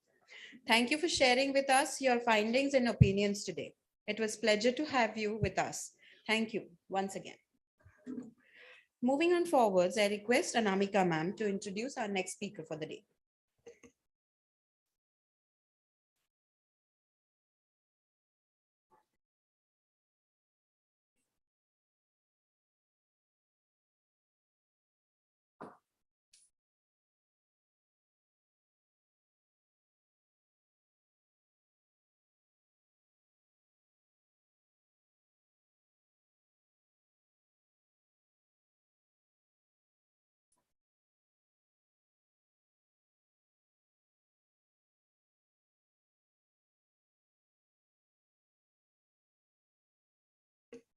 Hello. Good afternoon, everyone. Our next speaker is someone who is young, talented, dynamic, and absolutely gorgeous and entrepreneur. Gives me immense pleasure to introduce Mrs. Sujata Biswas, the co-founder of Suta, a unique ethnic wear brand which has gained monumental popularity for its rich artistry and who has an extraordinary vision towards social equity and preservation of ethnicity. Sujata, along with her sister Tanya, had a vision of combining India's centuries-old weaving tradition with contemporary style, eventually democratizing the concept of traditional wear in the corporate world. If there is one field where sustainability is most challenging, then it is textile and fashion industry. It constantly struggles to accept rootedness as a language of confidence. Most appreciable is Suta's initiatives for its fair exposure of local artisans and craftsmen who are brought to the forefront in the social media platform. Initiatives like Suta Earth is a wonderful example demonstrating how sustainability is in the textile industry is not just possible, but is also open to a whole new world of gracefulness. We are so excited to have you with us, Sujata. A warm welcome to you.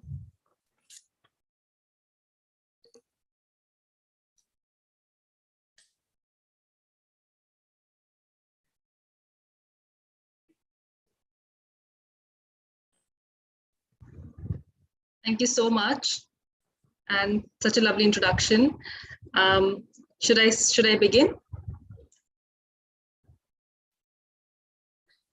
Yes, sure. So good afternoon, everyone. That's a beautiful topic today that we are going to talk about and discuss about probably. It's not like a it's not an end goal, or it's not an end result, or it's not a final thing that we always discuss when we talk about sustainability and social equity, but it's more of a journey. It's about understanding what it means, and also slow and small implementation of steps and different things that come together, and finally even if you finish your journey, you cannot never say that the journey is never over, basically. So let me start with probably start with social equity, and then I'll go to sustainability, and then I'll try to talk about how fashion as an industry, what all we can do probably, and what are the things that we are not doing. So So Suta's journey, as it's already been spoken about here in like previous couple of minutes. But what Suta, why we started, so me and my sister, we started Suta in the hope that we will be able to eliminate middlemen. And we wanted to work with the grassroots level, and how much of a difficult it is to first understand that what does the weaver, what is it that the weavers and craftsmen, what do they want, and what is the role of middlemen in this entire game. So the entire supply chain we look at, when we look at it, is what we have to figure out in the entire supply chain is whether what the customer is paying a brand, how much does it actually end up in the hands of weavers and craftsmen. And that's what the aim was when we started Suta. And we always wanted that even if we work with 2 weavers, or even if we work with 10 weavers, we made sure that we will at least give them a 365 days of promise of work. And that's the reason why we both quit and started Suta. What it means in terms of social equity is that, sorry, 1 second. Yeah. So what it means is that when now we work with 16,000 weavers and craftsmen, and to understand that, that these craftsmen and these weavers, they also have an opportunity cost. So what happens in the villages is whenever these weavers are promised work, let's say they are given a big order, what happens is if they don't see what's going to happen to the, in the future, if the work gets over, there's no promise of work later on. And that's when weavers and craftsmen leave their indigenous craft, the traditional, the knowledge of the craftsmanship, and they move on to other job. And the reason why we promise 365 days of work is that they can see the pipeline of work. At least they'll know that, okay, after this project, I'll get something else to work on. And that promise is what we made sure that at least the 16,000 weavers who work with Suta, they will, at least not for money, they'll not leave Suta because of that. At least they'll have work. They'll never leave their community, the weaving community. They'll not leave and probably join a car manufacturing or a mechanics work. That's what has been happening. And that's how we started with working with the weavers. And at Suta, approximately 25 to 35% of the MRP of the product value you see goes to the weavers directly. No middlemen. So we have to also understand what is it that middlemen do, right? So what happens is why do we need middlemen? So middlemen is needed in a kind of a business. In fashion industry, there are middlemen because they are usually controlling, right? They control the supply chain. At least they when you give a certain amount of work to weavers or a group which is unorganized, there are these middlemen. There are these people who will make sure they are the mediator. Some people take what they really deserve and they pass on the money to the weavers, but somewhere it's very, very biased. You'll never get to know unless you are in touch with the weavers that the middlemen are actually passing on what they really deserve. And hence it was very, very important for us to stop working with middlemen. I'm not saying we 100% could eliminate them, but that's a big step. That's a big process that we have embarked upon, and we are working towards it.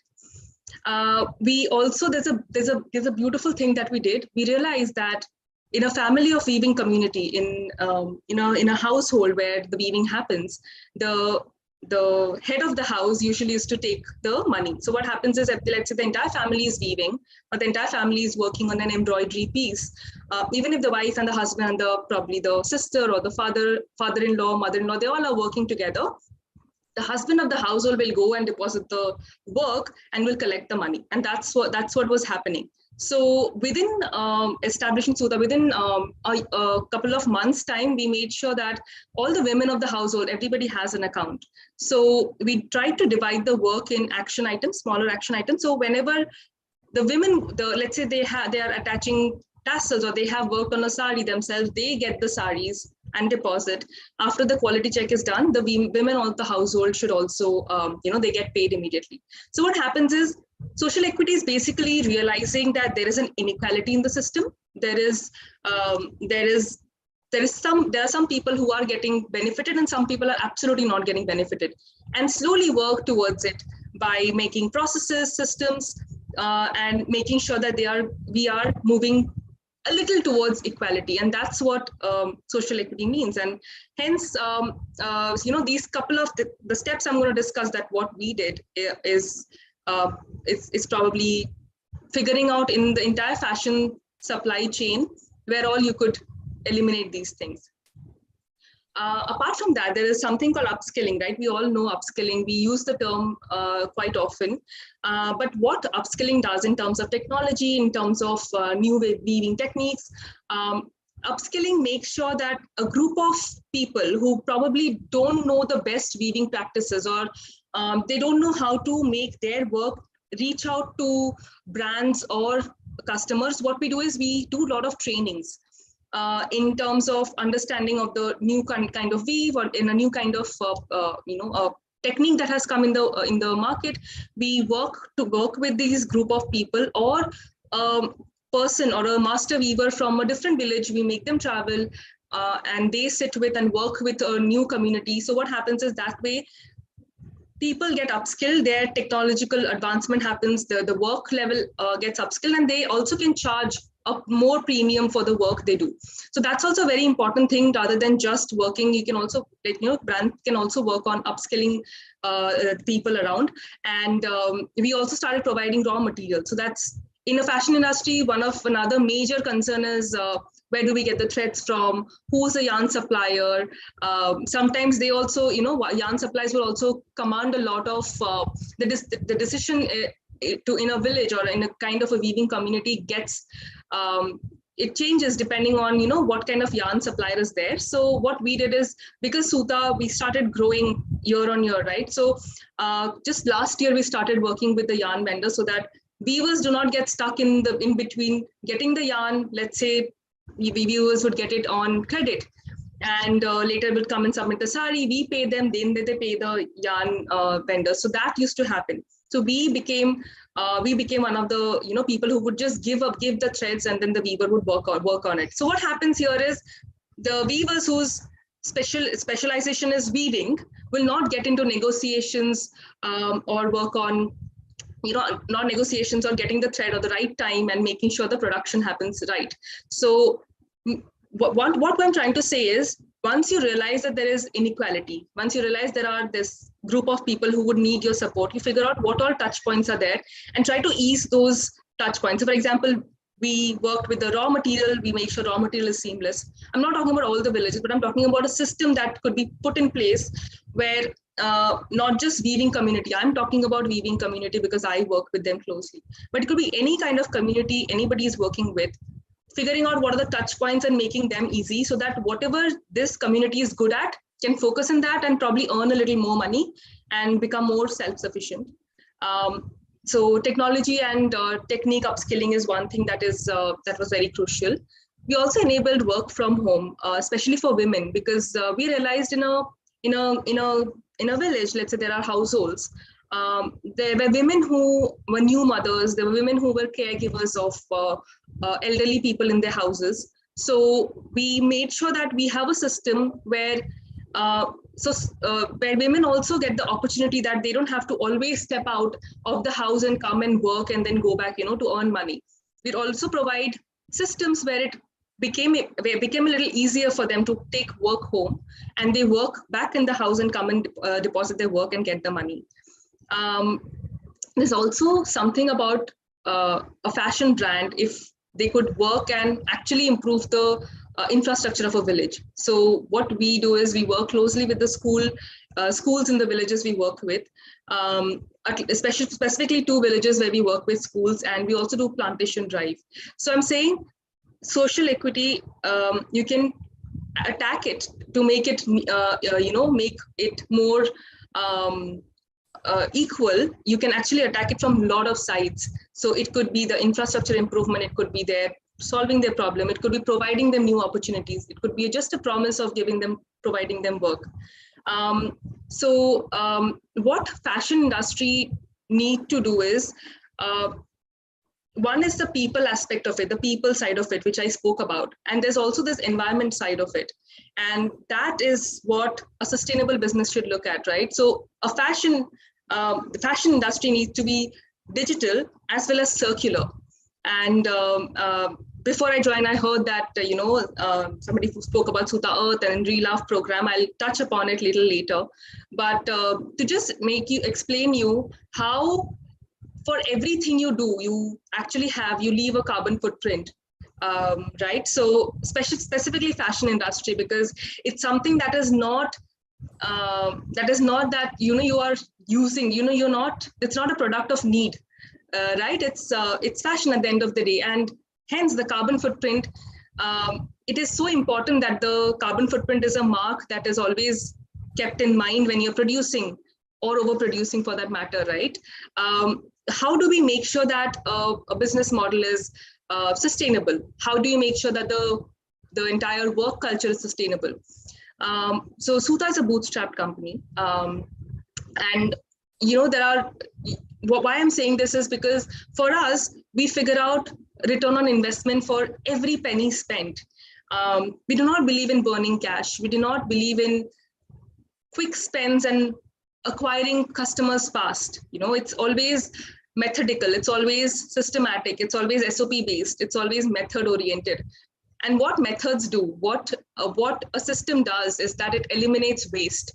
It eliminates unnecessary wastage of fuel, logistical misplanning happening, extra ordering of fabric happen, and then you discard them. That's what is the major problem. That's what is super challenging, and that's what is something that I think the entire industry should come together and figure out a solution for. There is a basic thing I would like to talk about is use of technology. When I said that fashion needs to be circular and fashion needs to be digital, what can digital do? There is AI, artificial intelligence. We all know about it. We've been talking about it a lot.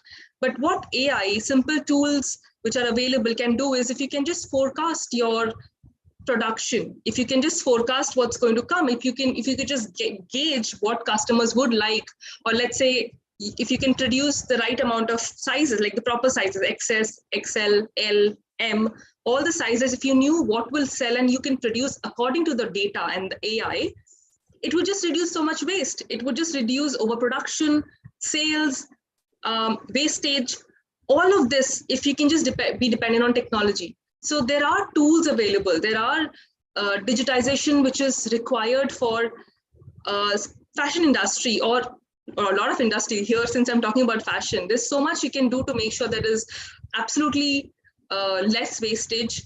And that is something I think the entire world is grappling with, right? We have seen videos of brands cut open their bags which didn't sell last year because they followed trend.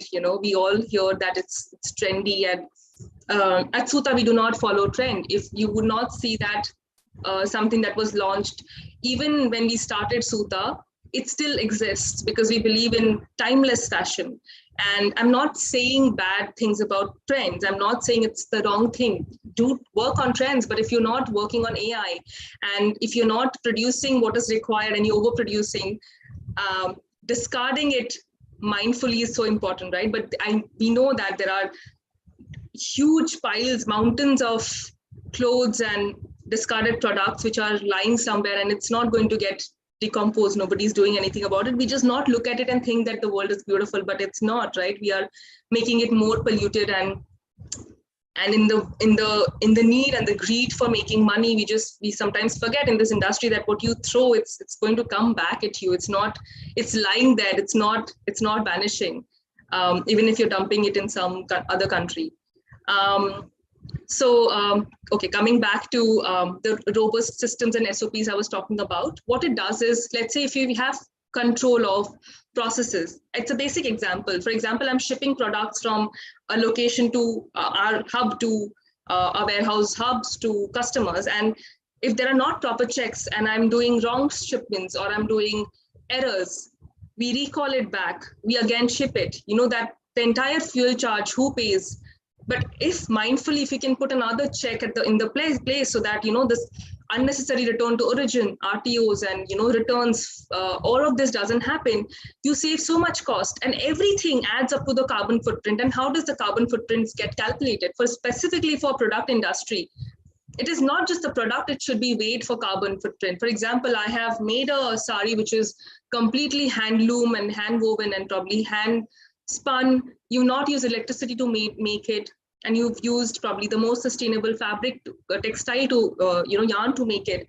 Even that product, if you're shipping to and fro for the same product, the product itself becomes not sustainable because you're adding extra carbon footprint. Let's say for that same product, you have taken a lot of printouts, you have done a lot of packaging, which is not sustainable. Again, you do so many things, everything, every step of the way, everything gets added. And not just the process related, not just the product related processes. I'm also talking about switching on the AC when it's not needed. Where does it go to? The fuel charge.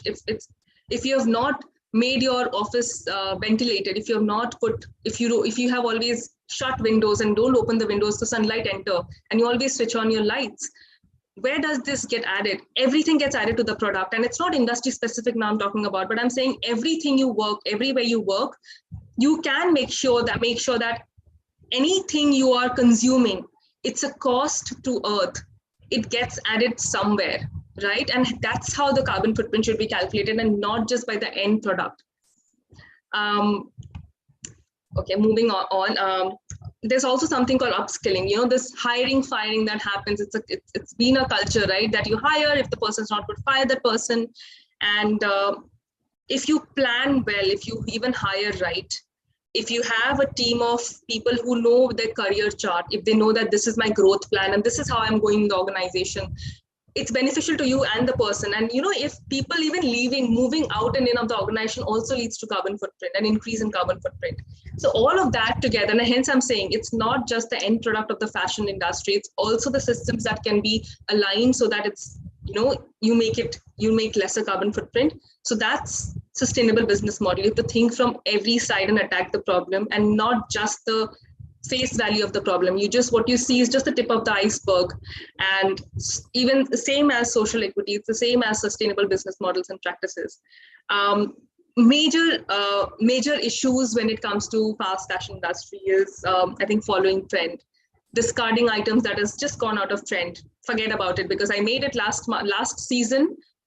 Neon is not the color anymore. Let's discard all the neon clothes. Then what happens is the moment you enter fast fashion, I think the word itself is something that I'm absolutely against, and I hope everybody listening should just consider when they buy something that's fast fashion. What happens is the moment you want it to be faster, the quality reduces, and also does the cost reduces, right? So no regards for quality. And what happens when there is no margin, there is absolutely nothing you can do about the fabric. What will you do? You'll just discard it. And that's what happens. That's the hard truth of fashion industry. And hence fast fashion should be something that we look at with a very strict lens. As a business, when brands make a lot of free samples, sachets to give away to people, influencers to try on, when things that doesn't get accounted for, and things are done in the name of customer acquisition, also it's a problematic area which needs to be looked at. I think I'm running out of time. I'll just touch upon the two philosophies, the two things that we have done, we really believe in, is making fashion circular, and how we have done it, and how it's also in turn benefiting the weaver community at the end of it, right? Because we're talking about social equity. Is one of the initiative is called Suta Relove, and the other initiative is called Suta Earth. In Suta Earth, what happens is, when anybody who has a product which is not lying in the cupboard and it's not getting used, for example, unstitched fabric like saris, dupattas, which you probably will never use, right? So in our cupboards, how many people have a section where there are clothes probably in the back, which we don't use, don't wear, don't look at also. So what we thought, that if we all have certain things like that, why don't we get them back, refurbish them into something that we all use, we all need. So we take the saris, any other brand, it's not necessarily our brand. It could be any brand which is probably stained or which has holes, which you can't wear at all. We take them back, we make bags out of them, and we send it back to the customers. But what happens as a brand, what we do is we lose out money. How is because to make a new bag, it costs us only 18 to 25 rupees max. And to make this bag out of the saris which the customers have sent us, and we pay the customers. It's not that it's a free thing that we're taking your sari back here. We pay the customers. They can buy, products worth 50% on our website. But when we make something out of it and it goes back to our villages, our weavers work on it, our craftsmen work on it, make bags out of it, and we ship it back. It costs us approximately 70 rupees. So it's a brand call. That's what I'm saying. At the end of the day, as individuals, we need to realize where we want to see our world go, and where all you can make interventions, where all as a brand you can make interventions, you do it. And hence we took a call that even if it's probably expensive to make a new a bag which is from the old garment, we'll do it, because then in India we know that, right, we don't throw bags, and hence we realize that will not probably end up in a landfill, but the saris or the dupattas which are not used could have just ended up in the landfill. Another initiative, which is the Relove initiative, which is anything you buy from our brand, and many more brands are doing it. We know the concept of thrift as well. So it's somewhat like thrifting, where anybody buys anything from our page can come back to our page and resell the product. So you just list the product, somebody else will come and buy. What happens? What's the benefit of this is we're not creating extra things, extra products, so people can buy constantly. We are also letting things that are available. So it's literally resource exchange. And hence, literally I'm shopping from your cupboard, and that's what happens. It's literally an exchange. It's like a thrift that's happening. And this thing is catching up. We will be seeing probably many brands doing it, and hopefully that becomes the norm. And one thing, if I could probably talk to everybody out here as not a tip, but I would say probably something that we need to think about is, if you have figured out a solution, or if you do something really well, which is doing good for the nature or the environment, people around it, what we need to do is we should talk about it a lot. Speak, overspeak, spread, and at the cost of probably sounding preachy maybe, but if you share the knowledge, imagine the goodness that would come out of sharing the views that you have about probably an idea that you have worked upon. So yeah, that's about it. Fashion and glamour industry come with a lot of issues, and hopefully we'll solve it one at a time. Thank you so much. I can take questions if there are any. Thank you, Sujata. It was very enlightening, and many of the crucial issues were actually raised and addressed by you. And I think it would have helped our participants to at least think upon it and use it in their further research and works. And maybe it has clicked some ideas and thoughts in people's mind. Thank you so much, Sujata. I will like to ask our participants if they have any questions for Sujata. Anyone? Avani? If you don't want to unmute, probably you can drop in a message in the chat box. I can pick it up from there. That's also fine. And I'm sure there'll be a lot of questions. Probably it's always first who starts, but it could be anything from fashion to the way I work, the supply chain. I would be happy to answer.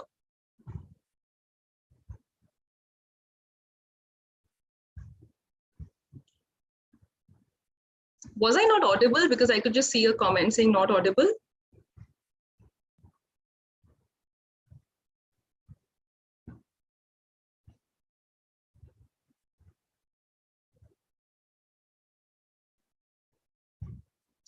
Okay, I'm just getting a question from Smita. Should I take it directly from your chat box?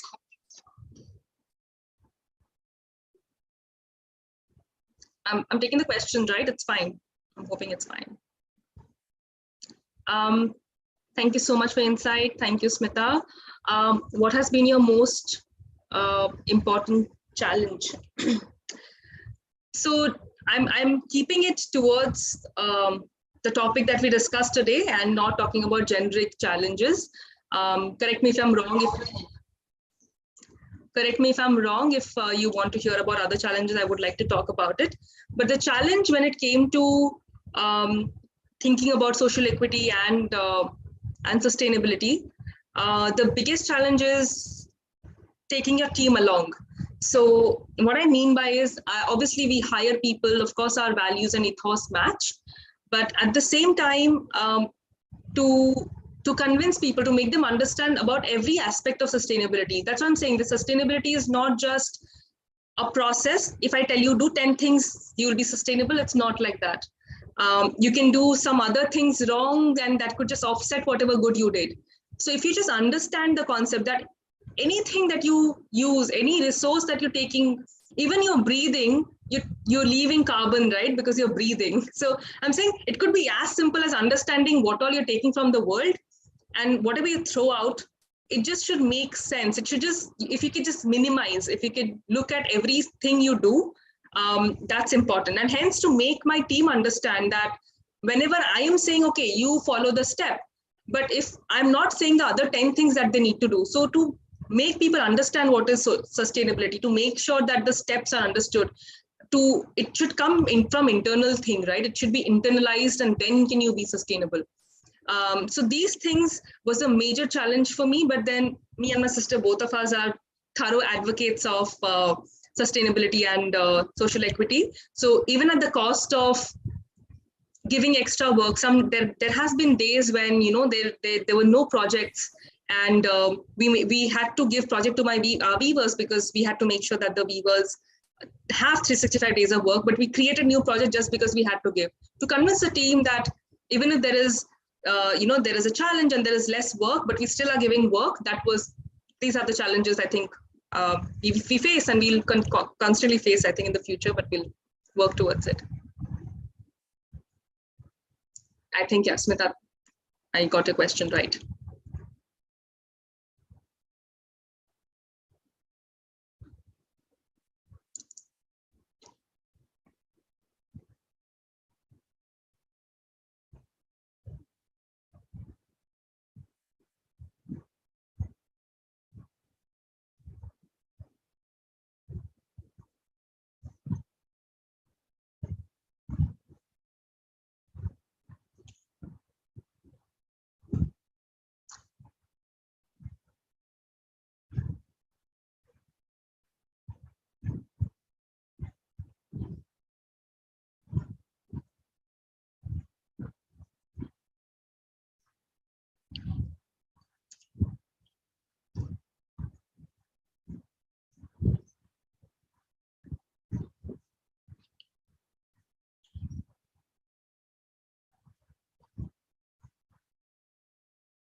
Who is with us online. I welcome you on behalf of Tilak Maharashtra Vidyapeeth and the conference committee. Sir holds a PhD in organic chemistry from Pune University and has guided 10 PhD, over 100 M.Pharma students. He has been a Senate member of Pharmaceutical Sciences at Pune University, Chairman Board of Studies Pharm Chemistry, Professor and Principal from 2008 to 13 at government-aided MVP Samaj College of Pharmacy, Nasik. He has a total teaching experience of 30 years. He started his career with Lupin Laboratories from 82 to 84 at Aurangabad. He has produced more than 1,000 custom synthesis products for export and more than 5,000 screening compounds for drug discovery research. He has patents to his credit, like novel discoveries of anti-cancer colon targeted drug delivery formulation and burn skin care silver nanoparticle formulation. Recently, Sir has completed assignments like basic technological development, particularly import substitution, development of innovative and cost-effective routes of synthesis. He is currently handling API and API intermediates products of worth 150 crores. Without taking any more time, I request you, sir, to start with the session. Over to you, sir.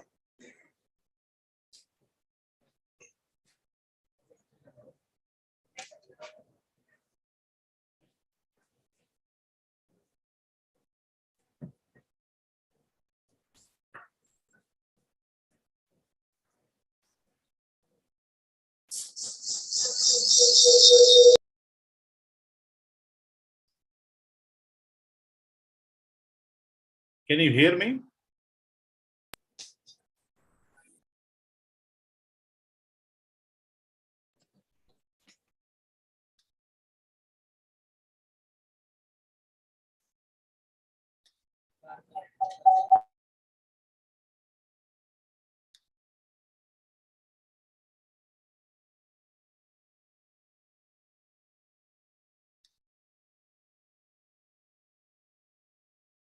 Hello.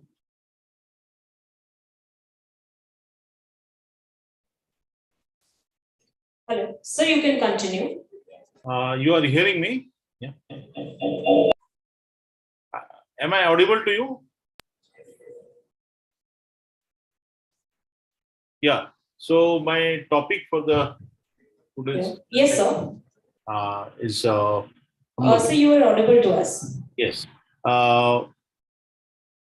From green chemistry of your one of the objectives of the conference, and I would like to highlight a topic of effluents, which is I would say that's a barrier to the development, particularly the pharmaceutical, the bulk drugs, dyes, chemicals, intermediates, for which the country, India, has got a lot of potential to manufacture and export and add wealth to the country.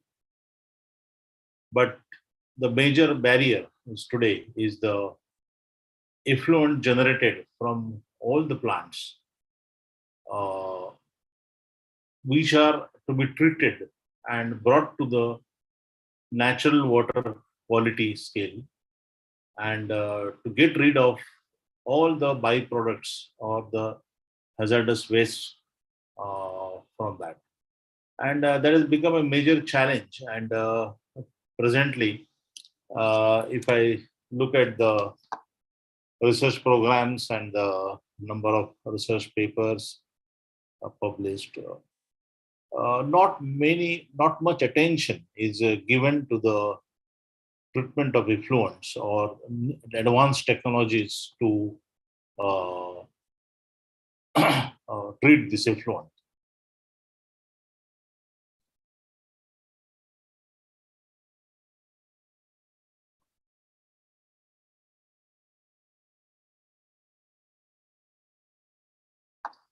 Hello, madam, can you change the slide? It's not getting changed. Yeah. Yes. Now, what is an effluent? Basically, what is an effluent? So, effluent is the outflowing gas or a liquid from a man-made infrastructure, also referred as a wastewater. Now, other than the product required or product desired by the industry, whatever has been produced is all effluent, and that is the if you consider the volume of effluent, that is too large. I mean, suppose if I produce about 1 metric ton of some product, the volume of effluent could be 5 metric tons or even 20, 30, 50 metric tons. This is very huge. And most of the processes, I would say the 90% of the processes, they use water for isolation of the product. Because if you consider any process, any chemical process, now you can see here, any chemical process has got 3 parts. The first part of the process is we say mix or react together the various reagents, chemicals, gases, whatever, using a chemical reactor or maybe a catalytic column for the bulk production. So first, bringing all the various reagents and chemicals together, allow them to react at particular conditions of temperature, pressure, concentration, whatever. And the next step is isolation of this product out of the reaction mass. Isolation of the product. So that isolation of the product, generally it is called as a quenching. So quenching of the reaction mass from where we isolate the product. So the last step is the removal of the product from this entire quenched mass. if I separate this product from the quenched mass, then the balance everything is an effluent. And then this effluent, I can put one small example here, very popular example of say manufacturing paracetamol. So paracetamol, just the final step I'm putting here, there is a para-aminophenol reacted with acetic anhydride to produce the paracetamol. And here the byproduct of this reaction is acetic acid. And this reaction is conducted in water. So apart from the paracetamol, remaining all, what is all? The remaining is the unreacted para-aminophenol, the paracetamol which is not recovered from the reaction mass, the acetic acid, the water used for the reaction. So this entire thing, it may go to about 10 metric ton per metric ton of paracetamol. Now in the COVID era, you know that how much of the paracetamol has been sold out in the market. So huge quantities, several lakhs of tons of paracetamol was produced. And along with that, if you multiply by 10, that is the quantum of the effluent produced, which has come out as an effluent which needs to be treated. So rather than the product volume, the effluent volume is too high, and it's a big challenge to treat this effluent and protect this nature, protect the earth from this hazardous waste or hazardous chemicals.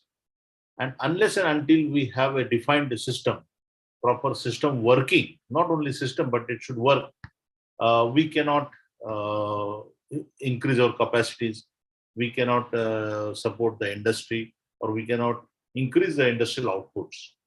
So there are complicated processes to get this environmental clearance, and there are many say flaws are there, or there are many problems are there in this. All these norms are not followed. There may be limitations of the funds to the industry, because the industries, the margins, everything are always under now pressure for last so many years, because the increasing overhead cost. And every industry cannot go and put this everything to get the effluent treated and make it pure water. So needs a lot of research area pending here. It's required to be done seriously. Now, how we characterize the effluent? So normally, whenever you come across any effluent, there are always two terms, COD and BOD. So there is a term chemical oxygen demand, so COD.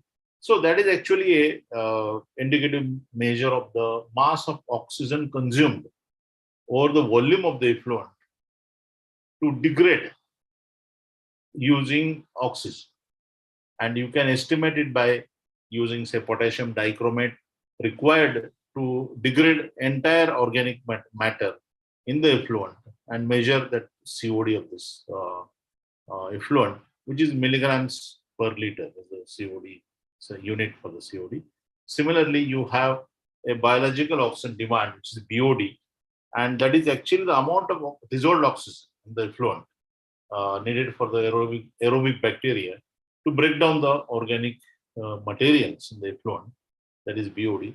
And this COD and BOD are very important for any effluent treatment process, because the limit of COD for any effluent is not more than 200 for a particular flow of treated effluent. Now, if I consider the initial COD of the effluent coming from the plant, that measures in somewhere in lakhs, say 1 lakh or 50,000 or 75,000, and that you have to bring down to 200. So it's a really tough, it's a really challenging.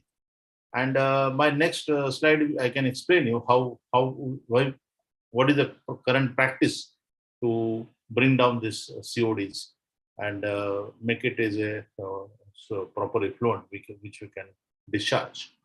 There is also another effluent. There are the inorganic salts produced in the process. They are soluble in water, and that we call as the TDS, the total dissolved solids. And along with that, organic matters are also there in this effluent. Then there is the color of the effluent, which for the dye industry is a big problem. To oxidize the color and make it colorless is another challenge to make this dye industry or the textile industry waste, which is colored, to bringing it down to the colorless material. The pH of the effluent is normally 7 for the where it is taken for the treatment. Now, this is a general flow chart, you can say, for the treatment of effluent, which is currently followed. And there are some problems which are also I'll highlight the problems. It starts with the this effluent coming from the plant, and there is a equalization tank where we adjust the pH of the effluent. It should not be acidic. It should be always neutral pH. And this blue line, this blue color indicates room temperature, and the yellow line indicates about 50 to 70 degrees, and the red line indicates 100-degree temperature. So these are the colors are for the temperatures. You can understand the temperatures of the effluent flowing. So after this equalization tank, this material goes to the clarification tank. Actually, here we are putting a lot of types of the flocculants. So this common flocculant is the alum is there, or the polyaluminum chloride is there. So these flocculants are actually making most of the large molecular soluble materials insoluble, and it settles down in this clarification tank. And from the bottom, you can remove this. So a lot of COD also can be reduced here. Means I would say that a COD of say 30,000 can be brought to about say 10 to 12,000 here, if we use a proper effluent here. And this clarified effluent then is taken to the stripper. This is stripper feed tank. Now, stripper is a distillation column which is used to separate the volatile matters in the effluent. What are the volatile matters? Are the say solvents like methanol, acetone, or many water soluble solvents which are coming along with the process where we quench the reaction mass. Acetic acid also is water soluble.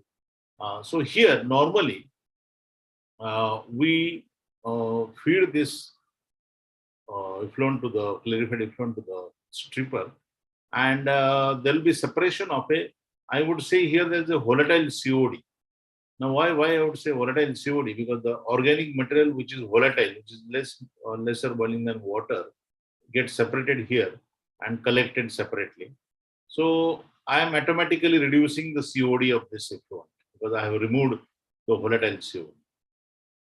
And the bottom, which I have, this bottom has a non-volatile COD. Non-volatile COD means the dissolved organic matters which are not distillable, which are solids or which are high boiling liquids, something like that. So they are not distilled. So they are taken, there will be heat pump, and they are taken to this heat recovery is also there, and they are taken to the biological treatment tank. Now, this biological treatment, this is a storage tank, and then it goes to the biological treatment plant. So here, a lot of aeration is provided for the culture to get the dissolved, to increase the dissolved oxygen in the effluent, and then that degrades most of the organic materials from the effluent. That degrades to the smaller molecule from the larger molecule. So this is a biological treatment. Actually, it takes more than 8 to 10 days to get the right COD. We can measure COD day by day, and then it comes to certain COD. Then you can discharge this. You can see the next slide.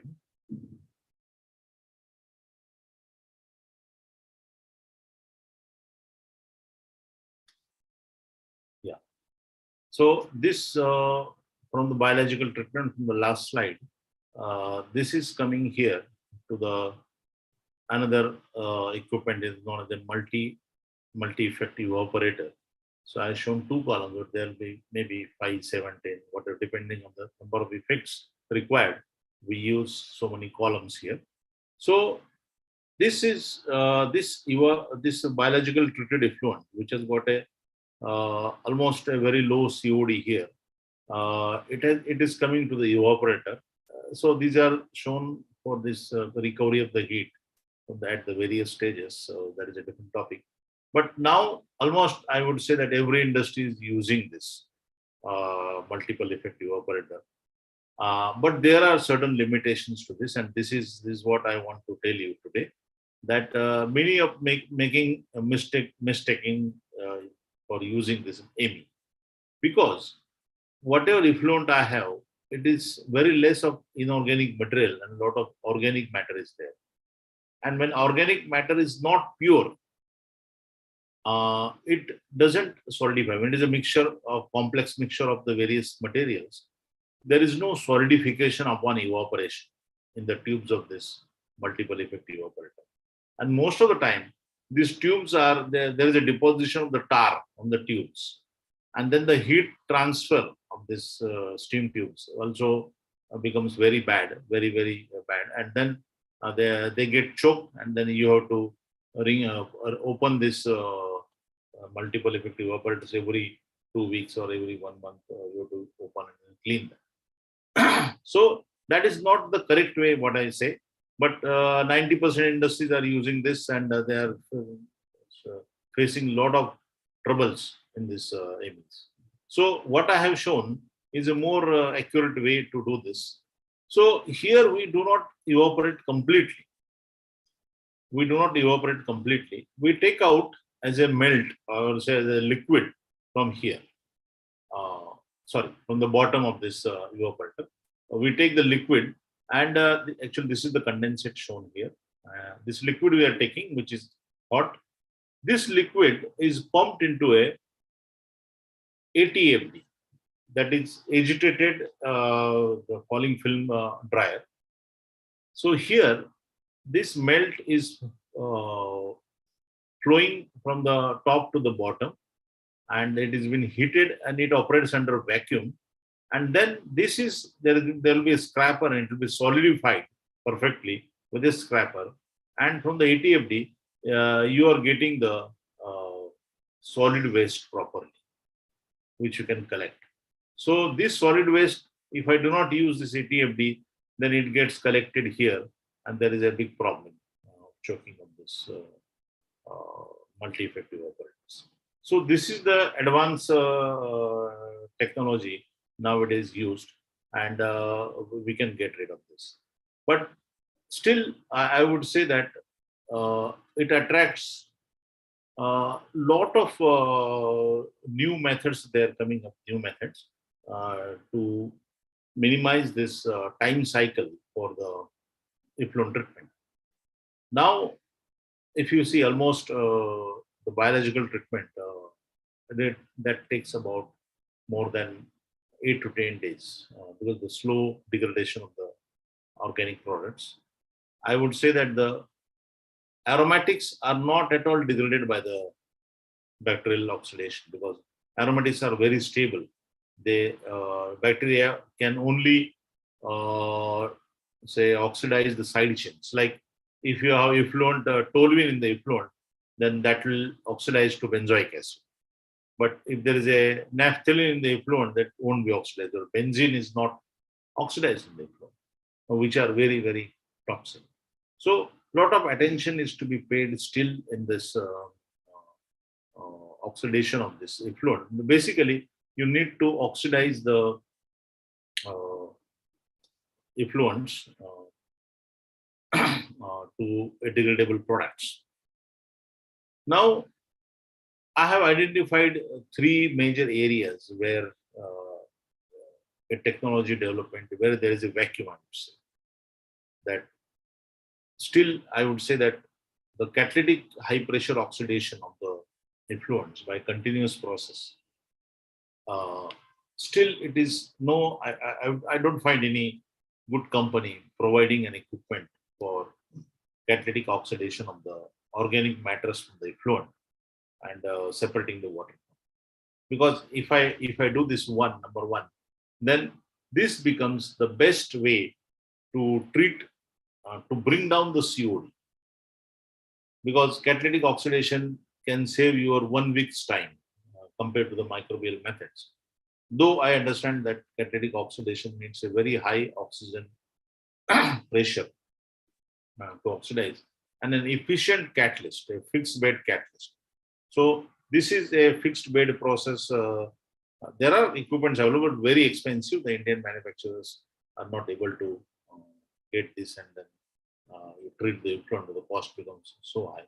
So here needs to be good research area where you can identify good catalyst systems, catalytic beds, and bring down this time of biological oxidation. Though biological oxidation is a very good method, but then the molecular complexity day by day is increasing. The molecular weights of the drugs are day by day increasing. Like now, tell me, certain a blood pressure drug has a molecular weight more than 500. So you can see the drug complexity. Even the VAT dyes are the polycyclic aromatics. They are not getting degraded by biological system or by bacteria. So it needs to be catalytic process only. Second is this is an interesting area, because when I come across with some of my client for this disposal of the effluent, then the high calorific value effluent is used by the cement industry for bringing the temperature for their furnaces in their furnaces. So if you have a method to separate the high calorific materials from your effluent and concentrate and bring the value to more than 6,000, there are some units for calorific value. So if you bring the value more than 6,000, then the cement industry can take that. And cement industry is not is doing well. It's actually they will burn it, and there will be incineration of this organic material, and you get some solids which are totally non-toxic. Or if there are some metal impurities, toxic metal impurities, that is okay. But other non-metallic materials, the mark of this after incineration in the cement factory, then it is safe to handle it. That can be used for the land filling.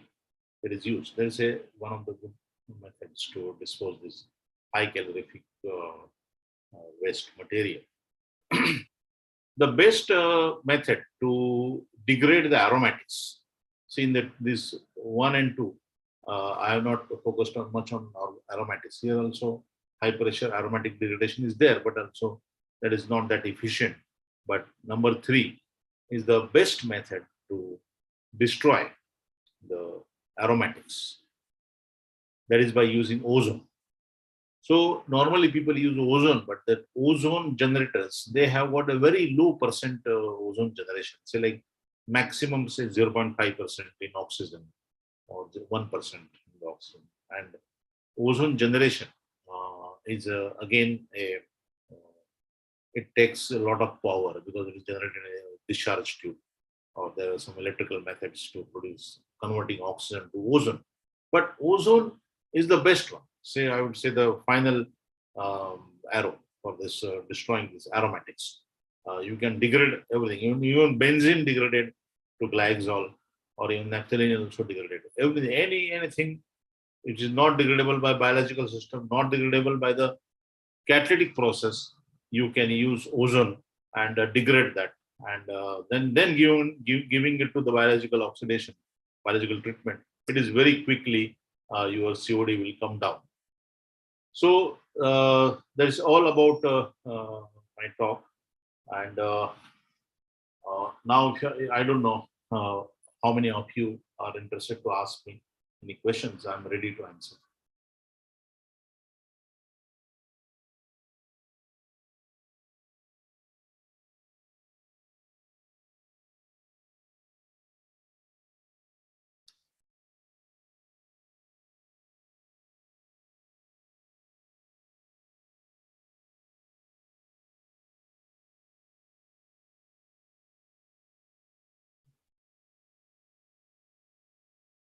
Hello.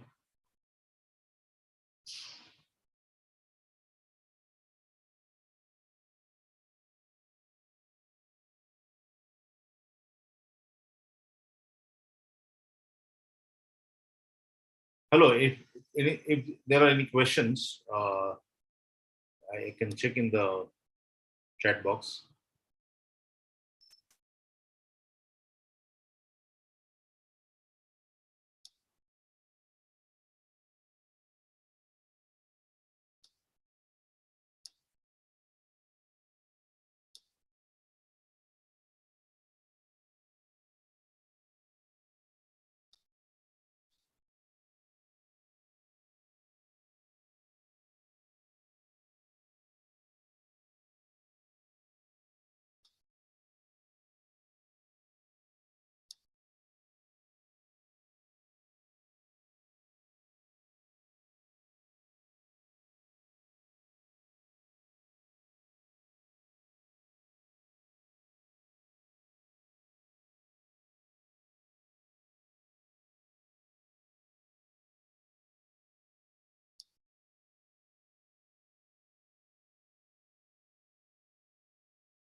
हा madam ते मला आवाज आला नाही, disconnect झालं माझ्याकडे.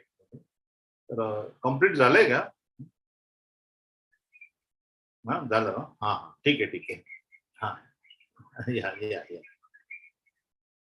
It was okay, I mean, because I couldn't hear. हो हो हो.